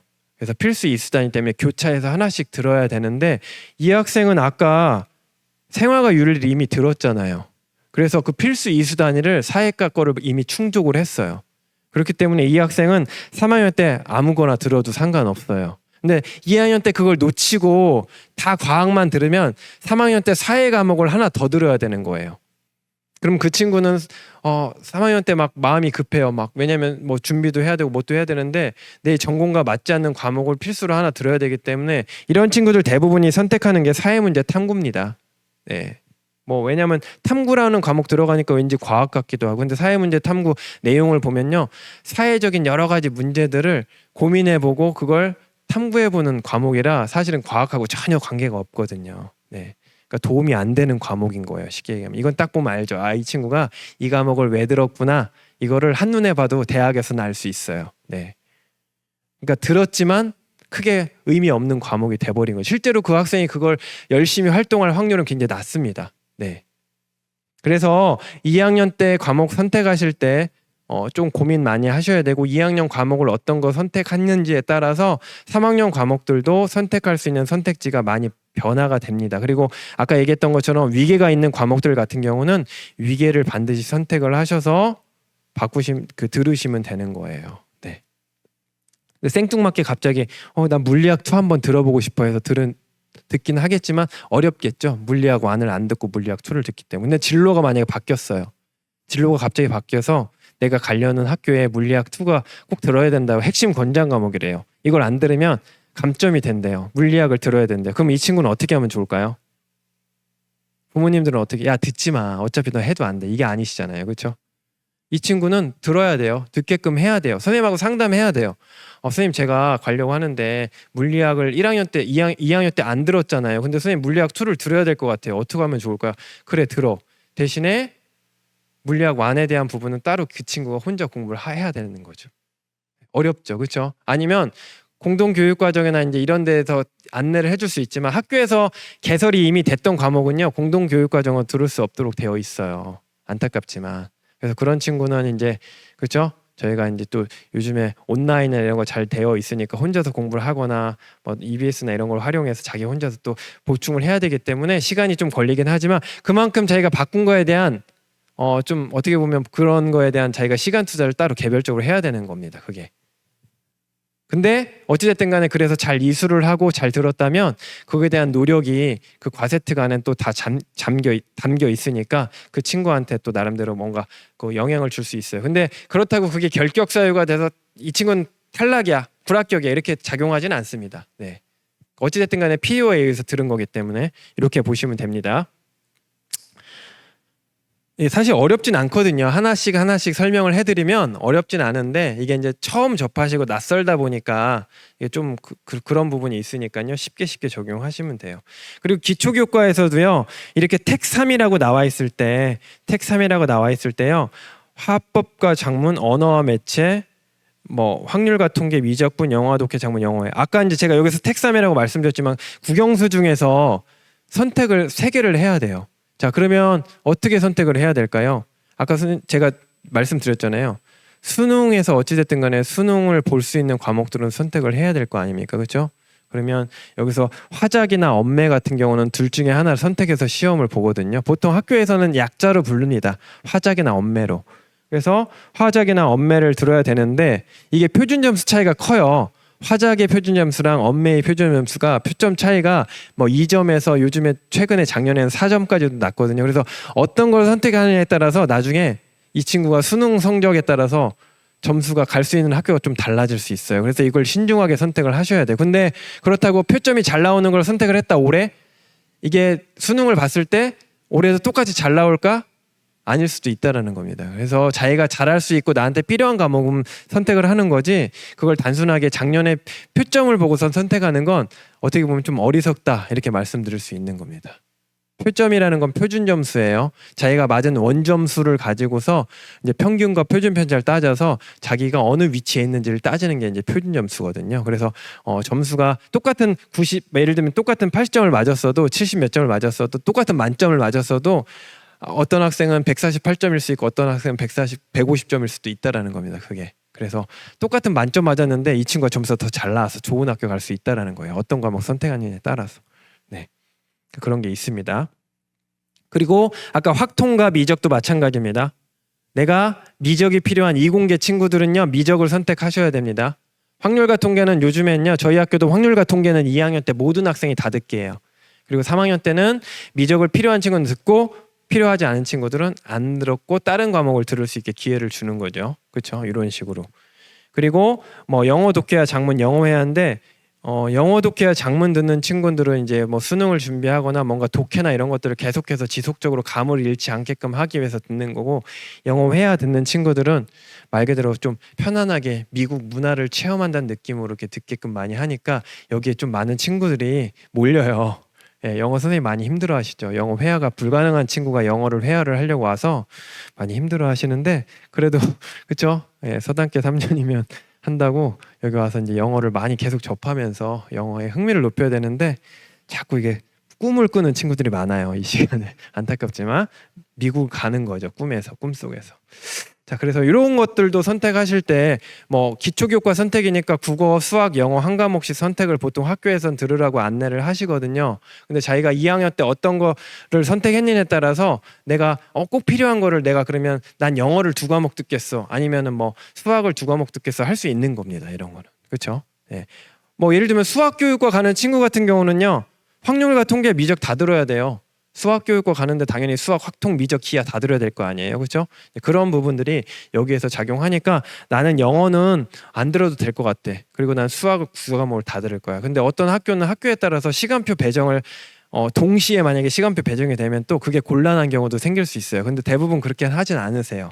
학생들이 다 들을 수 있게끔 기회를 줘서 시간표를 다 다른 시간에 들을 수 있게끔 이렇게 해주시거든요. 그래서 그런 부분들도 잘 생각해 보시고 교육과정 편제표 일단 보셔야 돼요. 학교 지금 우리 자녀가 다니고 있는 학교 교육과정 편제표를 한번 이렇게 들여다보시고 지금 제가 보여드렸던 이 화면처럼 이렇게 고를 수 있는 선택지가 어떻게 되어 있는지 한번 잘 살펴보시면 좋을 거예요. 그리고 여기 보시면 뭐 기초교과 선택이 또 있네요. 이 친구는 이제 기초교과를 많이 들을 수 있게끔 기회를 주는 것도 있는데 여기 보니까 다르죠?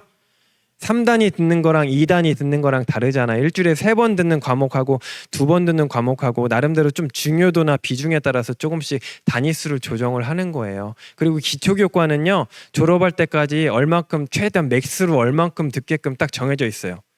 50% 이상 못 듣게 되어 있어요. 왜냐면 다른 과목도 들어야 되잖아요. 너무 국영수만 다 들으면 다른 과목에 대한 기회가 없어지기 때문에 그런 것들도 나름대로 조정할 수 있게끔 되어 있어서 단위수를 조금씩 조정해서 이렇게 바꾸고 있는 겁니다. 아까 제가 여기서 확률과 통계와 미적을 선택했던 수학교육과 가야 되는 친구는 텍2에서 기하도 여기서 들어야 되겠죠. 기하. 그렇죠. 근데 수학을 너무 많이 들으면 좀 피곤하겠죠, 이 친구는. 그렇죠? 한 학년에 수학을 3과목을 다 들어야 되는데 그래서 대부분의 학교들이 이렇게 3과목을 다 들을 수 있게끔 개설해 주지는 않아요. 2과목이나 3학년 때는 한두 과목 이렇게 들을 수 있게끔 해주거든요. 기하나 확통을 2학년 때 미리 들을 수 있게끔 해준다든지 분산시켜서. 왜냐면 미적이 좀 어렵다고 하니까 그때 기하를 같이 들으면 좀 어려우니까 그런 것들을 좀 분산해서 들을 수 있게끔 조정을 하는데 또 쉽지 않은 학교도 있습니다. 그래서 그런 것들을 잘 살펴보시면 우리 자녀가 지금 과목 수학이나 이런 것들을 잘 선택했는지를 살펴보시죠. 일단은 중요한 거는요. 상경 계열 만약에 우리 친구가 가고 싶다 했는데 미적이나 경제 수학이나 이런 것들을 들었는지를 일단 확인해 보세요. 그런 것들을 최소한 그 정도는 확인을 해 보셔야 됩니다. 네, 그리고 예를 들면 아까 제가 사회탐구 교과 말씀드렸잖아요.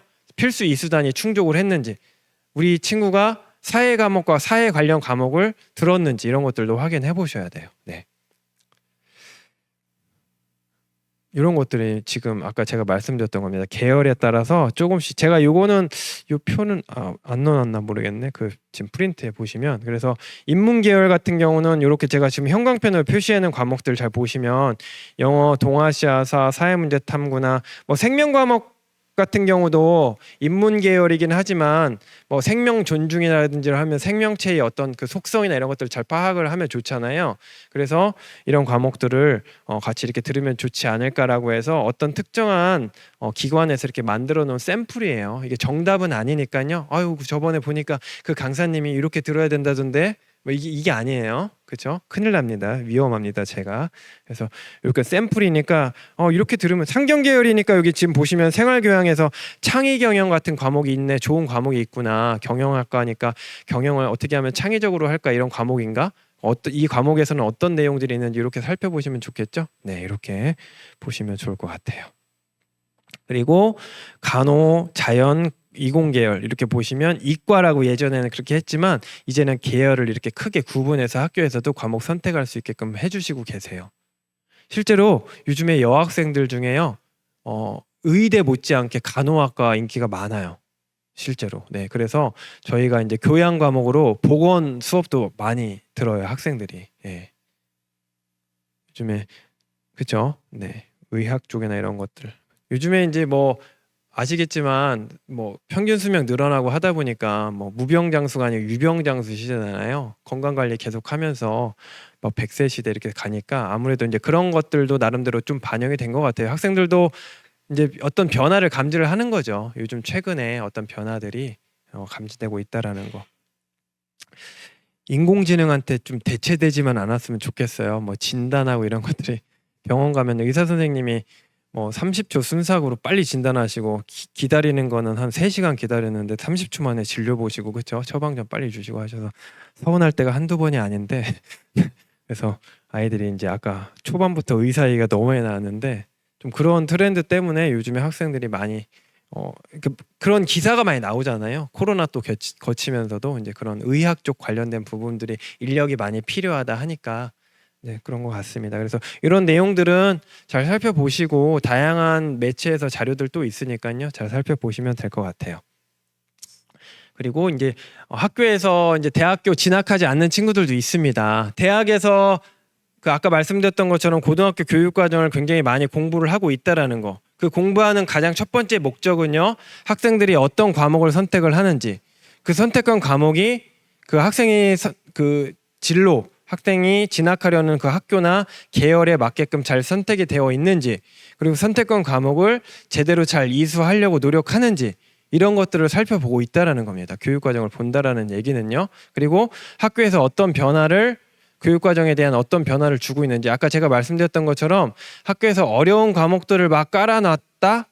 이게 학생들 수준이 높다라고 보는 게 아니고 학생들이 제대로 잘 들을 수 있을까? 이 과목을 이렇게 어려운 걸 깔아놨을 때 잘 소화하고 올 수 있을까? 위계가 맞을까? 이런 것들을 같이 함께 보는 겁니다. 그러니까 어려운 과목 듣는다고 무조건 학생들한테 유리하지 않다, 절대 유리하지 않다라는 걸 다시 한번 말씀드리고, 그리고 결론부터 말씀을 드리면 아까 이제 다양화랑 충실화 중에 어떤 거를 택하시겠습니까? 제가 아까 이렇게 여쭤봤잖아요. 충실화를 조금 더 좀 더 중점적으로 보겠다라는 게 대학의 입장입니다. 기초를 잘 다지고 오는 친구들이 학교에 오면 잘 적응할 수 있고 빠르게 또 어려운 과목이 나와도 빠르게 흡수할 수 있다라고 보는 거예요. 제가 여기서 다양화가 그렇다고 나쁘다 이건 아닙니다. 다양하게 들을 친구들도 물론 있어요. 예. 그리고 그걸 들음으로 인해서 그게 또 그 친구의 진로에 유리하게 작용하는 친구도 물론 있고요. 근데 일단 기본적으로는 학교에서는 다양하게 막 이것저것 듣는 것보다는 그래도 충실하게 기본에 충실하게 듣는 거를 조금 더, 우리가 그렇잖아요. 운동도 그렇고 뭐도 그렇고 기본기가 잘 갖춰져 있는 게 가장 중요하다고 하는 것처럼 학교에서도 고등학교에서의 역할은 그렇게 기본을 잘 갖춰서 올 수 있게끔 해주는 게 가장 중요하다 이렇게 보고 있습니다. 네. 요겁니다. 바로 이런 내용이고요. 뭐 사진 찍으셔도 돼요. 사진 찍으셔도 되고, 제가 아까 말씀드렸던 것처럼 제가 파일을 올릴 수 있는 선에서는 다 올려놓을 테니까요. 거기 보시면서 확인하시면 될 것 같아요. 여기 이제 보시는 것처럼 대학의 자연계열 모집단, 특히 자연계열 같은 경우는, 자연계열이라고 하면 우리가 보통 이과라고 얘기하는 거예요. 아까 간호보건이라든지 이과, 공과대 계열 같은 경우는 필수로 꼭 들어야 되는 과목들이 있으니까 그런 것들을 잘 살펴보시면 좋고요. 제가 여기는 좀 넘어갈게요. 수시 모집하고 정시 모집, 요거는 아마 학교에서도 기회가 있으실 거예요. 여기 보시면 서울특별시 교육청 교육연구 정보원이라고 되어 있어요. 여기 사이트 들어가시면 되게 잘 나와 있어요. 여기 유튜브 강의도 있어요. 이거 한 번씩 뭐 2-30분 정도로 설명을 해주시거든요.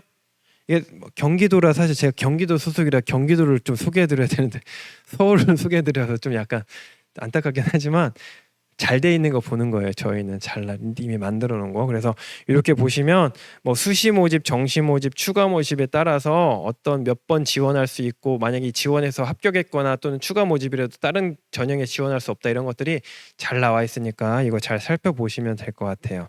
여기 수시, 정시 나와 있으니까 한번 살펴보시면 되고요. 그리고 여기 나와 있죠? 네, 금지사항.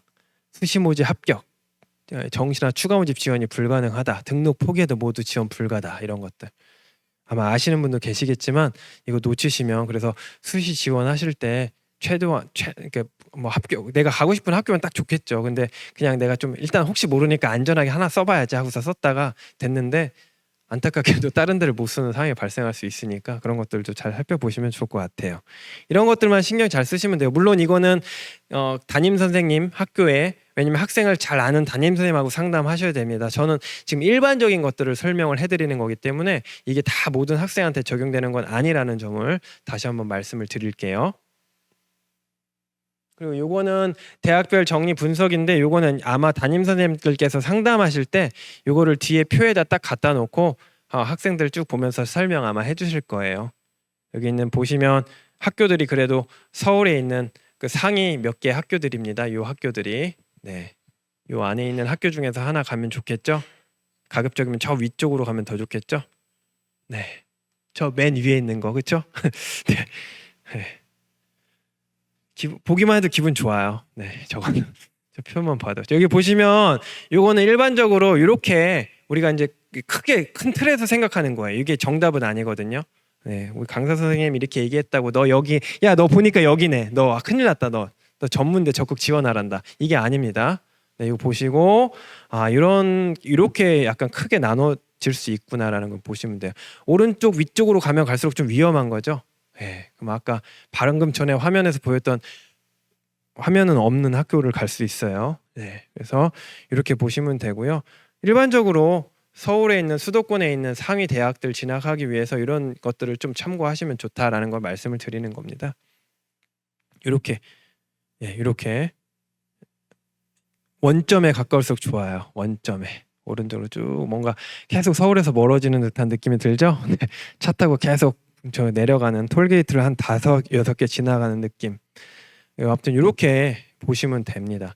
그러니까 절대적인 건 아니라는 거니까 이건 그냥 참고만 하세요. 우리 자녀가 어느 정도 X축, Y축 어디에 있는지 살펴보시고 네, 보시면 될 것 같아요. 우리 자녀 선생님 여기 없는데요. 이렇게 하시면 안 됩니다. 곤란합니다. 그거는. 네, 이렇게 보시면 되고 이런 것들. 네. 그리고 이제 아마 6월 달에 모의평가 엊그저께 봤잖아요. 지난주에. 근데 이제 보시고 원점수를 보시고 이제 점점 더 재수생들이 응시하는 비중이 9월 달은 더 많아질 겁니다. 그러면 점점 올라가야 되는데 점점 떨어질 거예요. 원점수에 따라서. 그러니까 보통 그냥 뭐 표준점수나 이런 건 나중에 최종적인 결과에 따라서 좀 크게 영향을 받지만 일단 원점수를 가지고서 몇 등급 정도 될지를 대략적으로 예상을 해보는데 아마 담임선생님도 이렇게 예상을 하실 겁니다. 그러니까 더 분발하고 내가 가급적이면 맞았던 원점수를 유지하려고 좀 노력을 해야 될 필요성은 있습니다. 그러니까 틀리지 말아야 될 거는 틀리면 안 돼요. 네. 특히 수능 보는 친구들 같은 경우는 아까 제가 말씀드렸잖아요. 이 작은 우물보다 더 큰 물로 나가는데 거기 있는 학생들과 경쟁하는데 더 실수하면 안 되고 더 치열하고 더 예민하게 반응을 해야 된다라는 겁니다. 네. 이렇게 보시면 되고요. 이것도 넘어갈게요. 빠르게. 그래서 이런 내용들이 있어요. 이거는 이제 학생부 종합전형에서 아까 말씀드렸던 대로 그냥 생활기록부도 보지만 면접이나 이런 최저학력 기준도 보는 학교들이 있으니까 면접을 보는 학교는 면접을 조금 더 신경을 더 쓰셔야 된다는 거 말씀을 드립니다. 면접을 보는 이유가 뭘까요? 여기서 볼 수 없는 거 면접으로 테스트 하겠다라는 거고요. 여기에 나와 있던 내용 중에 일부를 실제로 맞는지 확인을 해보겠다라는 얘기입니다. 네. 이 친구 역량이 적힌 게 맞는지 확인해 보겠다라는 거니까 면접 보는 학교에 지원하는 만약에 학생이 있으면 당연히 면접 준비 꼼꼼하게 해야 되고 네, 면접 비중이 크다라는 거예요. 면접에서 당락을 좌우할 수도 있다라는 얘기죠. 그렇죠? 네. 최저학력 기준은 이제 있는 학교도 있고 없는 학교도 있으니까 이거 잘 살펴보시고 네. 되는 친구가 있으면 아마 최저학력을 보는 학교들은 좀 그래도 나름대로 좀 괜찮은 학교들일 거예요. 자기네 학교들이 좀 실력 있는 학교다라고 생각하는 학교들이 보통 이렇게 하죠. 그리고 학생부 종합전형의 비중이 뭐 정시를 빼고는 좀 높다. 많은 학교들이 이거를 중요하게 생각하고 있다. 학생들이 성실성이나 이런 것들을 판단할 수 있는 척도가 바로 생기부기 때문에 이런 걸 보고 있다라는 게 이제 보는 거고요. 아까 제가 말씀드렸던 거기 사이트 들어가시면 다 있어요. 그리고 마지막에 제가 QR 코드 다 준비해 왔어요. 네, 놓치시면 또 안타까우셔갖고 아유 그거 사진 못 찍었네 해갖고 막 밤잠 못 주무실까봐 제가 다 준비해 왔어요. 네. 이렇게 면접형이 있다라는 거 말씀드리고 그다음에 이제 종합전형이고요. 그리고 학생부 교과전형. 교과전형은 교과 성적을 등급을 주로 보는 겁니다. 등급을 주로 보는 거예요. 숫자만 보는 거예요. 이거는 아까 종합전형은 숫자와 그 안에 학생들의 능력치를 같이 보지만 이건 숫자만 보기 때문에 좀 어떻게 보면 당락 예상하기가 쉬워요. 작년 거 비교해서 이 정도면 합격할 거야. 그러니까 딱 예상이 되죠. 네, 그래서 이거는 빠져나가는 인원도 많아요. 여러 군데 쓰고서 빠져나가겠죠. 네, 그렇죠? 네, 그런 특징이 있다라는 거. 그리고 진로 선택 과목 같은 경우도 좀 많이 반영을 한다라는 거. 올해부터 좀 많이 바뀌어가지고요. 만약에 교과 전형 같은 경우는 수도권보다는 그 지역으로 갈수록 더 많이 뽑습니다. 그러니까 뭐 4등급, 5등급 친구들도 지역으로 가면요, 지방으로 가면 쓸 수 있어요. 지방 몇 말이야 이렇게 하시지만 지방 국립대라든지 이런 데 가시면 또 나름대로 괜찮은 학과들이 있거든요. 이렇게 적용해 보실 수도 있어요. 왜냐면 아시겠지만 수도권에서 다 데려가면 지방에 있는 학생들 못 뽑잖아요. 좋은 학생들. 그래서 그런 학생들 뽑으려고 교과 전형으로 많이 뽑습니다. 수능 보기 전에 이미 좀 뽑아놔야 돼요. 어느 정도 70%, 60% 이상 이렇게 확보를 해놔야 됩니다. 지방 입장에서는. 그래서 이렇게 보시면 되고요. 수도권은 교과 전형 비중 이렇게 좀 높지 않죠? 비수도권은 높고 이렇게 차이가 좀 있다라는 거. 그러니까 우리 친구가 좀 내신 성적이 애매한데 그래도 이런 학과에 가서 공부하고 싶다. 그래도 나름대로 국립대나 지방에 있는 거점 학교들 가시면 좋은 과나 이런 거 많이 있으니까 잘 살펴보시면 또 거기에 맞는 학과를 선택하셔서 진로를 선택하실 수 있다 이렇게 보시면 됩니다. 그래서 끝까지 교과를 놓지 마시라는 말씀을 그래서 드리는 겁니다. 과목 선택이나 그 안에 있는 내용들을 끝까지 잡고서 수능을 보든 안 보든 어찌됐든 간에 끝까지 열심히 해야 되는 노력은 필요하다라는 거예요. 충실하게. 이런 기회들은 분명히 있습니다. 네, 줄만 잘 서거나 좀 여러 전형들을 잘 살펴보시면 분명히 그 학생한테 뜻밖의 기회가 생길 수 있어요. 네. 그렇다고 요령을 피우라는 얘기가 아니고요. 네, 끝까지 하다 보면 분명히 기회는 온다라는 겁니다. 그리고 수능 같은 경우는 최대 3번 지원 가능하고요. 대부분 100% 수능이지만 최근에는 일부 대학은 학생부를 반영을 하거나 면접을 실시하는 학교들이 있다라는 거. 수능만 보진 않겠다. 그 학생의 인성이나 여러 가지 역량들도 같이 살펴보겠다. 근데 정성평가하는 학교도 있고요. 정량평가도 하는 학교도 있으니까 그런 학교 보시고, 아직까지는 일부예요. 많진 않아요. 근데 그 학교 중에 수준이 높은 학교가 좀 있다라는 겁니다. 네. 그래서 그 좋은 학교 가고 싶은 친구들은 좀 그런 부분들도 생각을 하시면 되고요. 네, 거의 다 했습니다. 이제 다 했어요. 빨리 끝낼 거예요. 시간이 너무 껴서. 나머지는 쭉 보시면 되는 내용이고요. 이거는 아까 제가 했던 내용들하고 다 대부분 중복되는 내용이에요. 그래서 이걸 일일이 다 선택드리진 않지만 요거 한 가지만 더 얘기하고 마무리 지으려고 해요. 아까 제가 잠깐 말씀드렸지만 여기 이제 서울대라고 제가 딱 간판을 걸었는데 이제 서울대 홍보하려고 하는 건 아니지만요. 여기 보시면 핵심 권장 과목하고 권장 과목이 있는데요. 핵심 권장 과목 보시니까 딱 경제학부만 있어요. 다른 학과는 제가 안 갖고 온 거는 일부러 안 갖고 온 게 아니고요. 없어서 안 갖고 왔어요. 그러니까 다른 학과는 크게 어떤 과목을 듣든 안 듣든 크게 영향을 주지 않는다라는 거고요. 이공계 쪽, 대부분 여기 있는 학교들이 이공계 쪽입니다.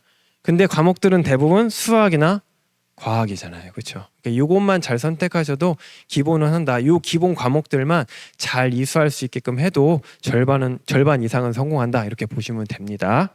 아셨죠?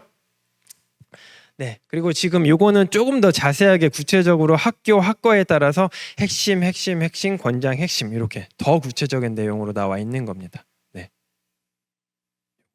제가 가급적이면 QR 코드 내에서 하실 수 있게 자료는 다 이렇게 좀 올려놓을 겁니다. 안 되면 이미지라도 제가 올려놓을게요. 중요하다고 생각했던 거 이렇게 다 있습니다. 그래서 핵심은 영향을 크게 주는 거고요. 권장은 영향을 주긴 하지만 치명적으로 크게 영향을 주진 않는다라는 거니까요. 그 핵심이라고 써 있는 게 중요한 거니까 네, 이렇게 보시면 됩니다. 대부분 수학, 과학이라는 것도 잘 알고 계시면 됩니다. 크게 벗어나지 않습니다. 우리 상식선에서. 네, 나머지는 이렇게 보고요. 요거는 뭐 교과 성적에 따라서 학생들의 뭐 그냥 단순하게 등급만 보는 건 아니고요. 등급의 변화 추세나 이런 거에 따라서 이 친구가 1학년 때보다 3학년 때 더 향상이 됐는지, 어떤 특정한 과목만 더 뛰어난지 이런 것들을 다 살펴본다라는 게 여기서는 핵심이 되는 겁니다. 여기 보시는 것처럼 전교과에 있어서는 조금씩 격차가 있지만 수학, 과학 교과는 좀 높잖아요. 이 친구가 다른 상대적으로. 그러니까 수학, 과학에 아까 제가 전공 적합성 말씀드렸던 것처럼 수학, 과학의 전공인 이 친구가 선택해야 되는 학과가 되는 겁니다. 이 친구는 전체 과목을, 전체 내신을 다 보는 학과를 선택하기보다는 수학, 과학으로 좀 특화되어 있는 학과를 가는 게 이 친구한테는 훨씬 더 유리하다. 이렇게 적용하실 수 있다라는 거죠. 그렇죠? 네. 나머지는 이 학생은 꾸준히 상승한 친구가 되는 거고요. 모든 전교과에서 꾸준히 상승한 친구니까 이 친구는 학생부 종합전형 쓰면 유리하겠죠. 그렇죠? 네. 이렇게 보실 수 있는 겁니다. 교차, 아까 제가 인문하고 자연하고 교차 지원 많이 한다고 했잖아요. 그러니까 똑같은 수능을 봐도요. 미적분 본 친구들이요. 표준 점수가 훨씬 더 높아요. 여기 파란색 선이 미적분 본 친구라 상위권에 있는 친구들 대부분 미적분에 있어서 이 친구들이 상경 계열이나 이쪽으로 교차 지원해서 서울대나 이렇게 들어간 다음에 나중에 탈퇴해서 휴학하고 나중에 이제 의대 진학하려고 하는 친구들이 많은 거죠. 요즘 트렌드가 100%는 아니지만 그런 경향이 있다라는 겁니다. 그래서 요즘에 이과 공부를 그래서 학생들이 많이 하고 있다라는 거고요. 방송 지금 촬영을 하고 있기 때문에 다 설명드리면 시간이 없으니까, 그래서 특히 요거는 여학생들이 조금 수학이 좀 낮기 때문에 수학이 낮아서 여대 진학할 경우 좀 유리할 수 있다. 여대는 여학생들끼리 경쟁하니까 수학 점수가 같은 비슷비슷 고만고만하기 때문에 좀 유리할 수 있다. 남학생들이 수학 성적이 좋다. 이런 거 보여드리는 거고요. 나머지는 이렇게 보고요. 마지막으로 제가 아까 드렸던 거는 그 충실화해서 듣는 게 일단 가장 중요하고 대학도 그렇게 보고 있다라는 거 말씀드리고요. 그 다음에 이제 그 교육 과정을 조금 이제 멀리서만 보지 마시고요. 학부모님들께서 우리 자녀가 다니는 학교의 교육 과정을 좀 면밀히 살펴보시고 조금 더 이해하려고 노력하시고, 그 다음에 그 학교 외에서도 교육 과정을 이수할 수 있다라는 거, 우리 학교에서 개설이 안 되니까 포기해야지 이게 아니고 우리 학교 밖에서도 들을 수 있는 기회는 있다라는 거를 좀 생각을 해주시면 되고요. 그 다음에 마지막으로 이거는 아까 이제 말씀드렸던 것처럼 모든 과목들, 고등학교에서 배우는 모든 과목들은요, 대학 공부에서 기초가 되는 과목이 되는 거예요. 그렇게 생각하셔야 돼요. 대학도 그렇게 바라보고 있고, 그러니까 학습 위계도 분명히 있기 때문에 충실하게 끝까지 이수할 수 있게끔 그렇게 해주시는 게 나중에 어떤 전형을 선택을 하든 간에 그 끝까지 이수한 그 내 그 성적이든 과목이든 학생부든 그걸 가지고 지원을 할 수 있는 기회는 많아진다라는 거는 반드시 꼭 아셔야 된다라는 거, 끝까지 놓지 마시라는 거, 정시 수시를 구분하지 마시라는 거. 네, 물론 조금씩 비중은 다를 수 있겠지만, 네, 이래서 여기까지 해서 이제 마치는 걸로 하겠습니다. 장시간 들어주셔서 감사드리고요. 네, 오늘 끝까지 들어주셔서 감사드립니다. 네, 고맙습니다.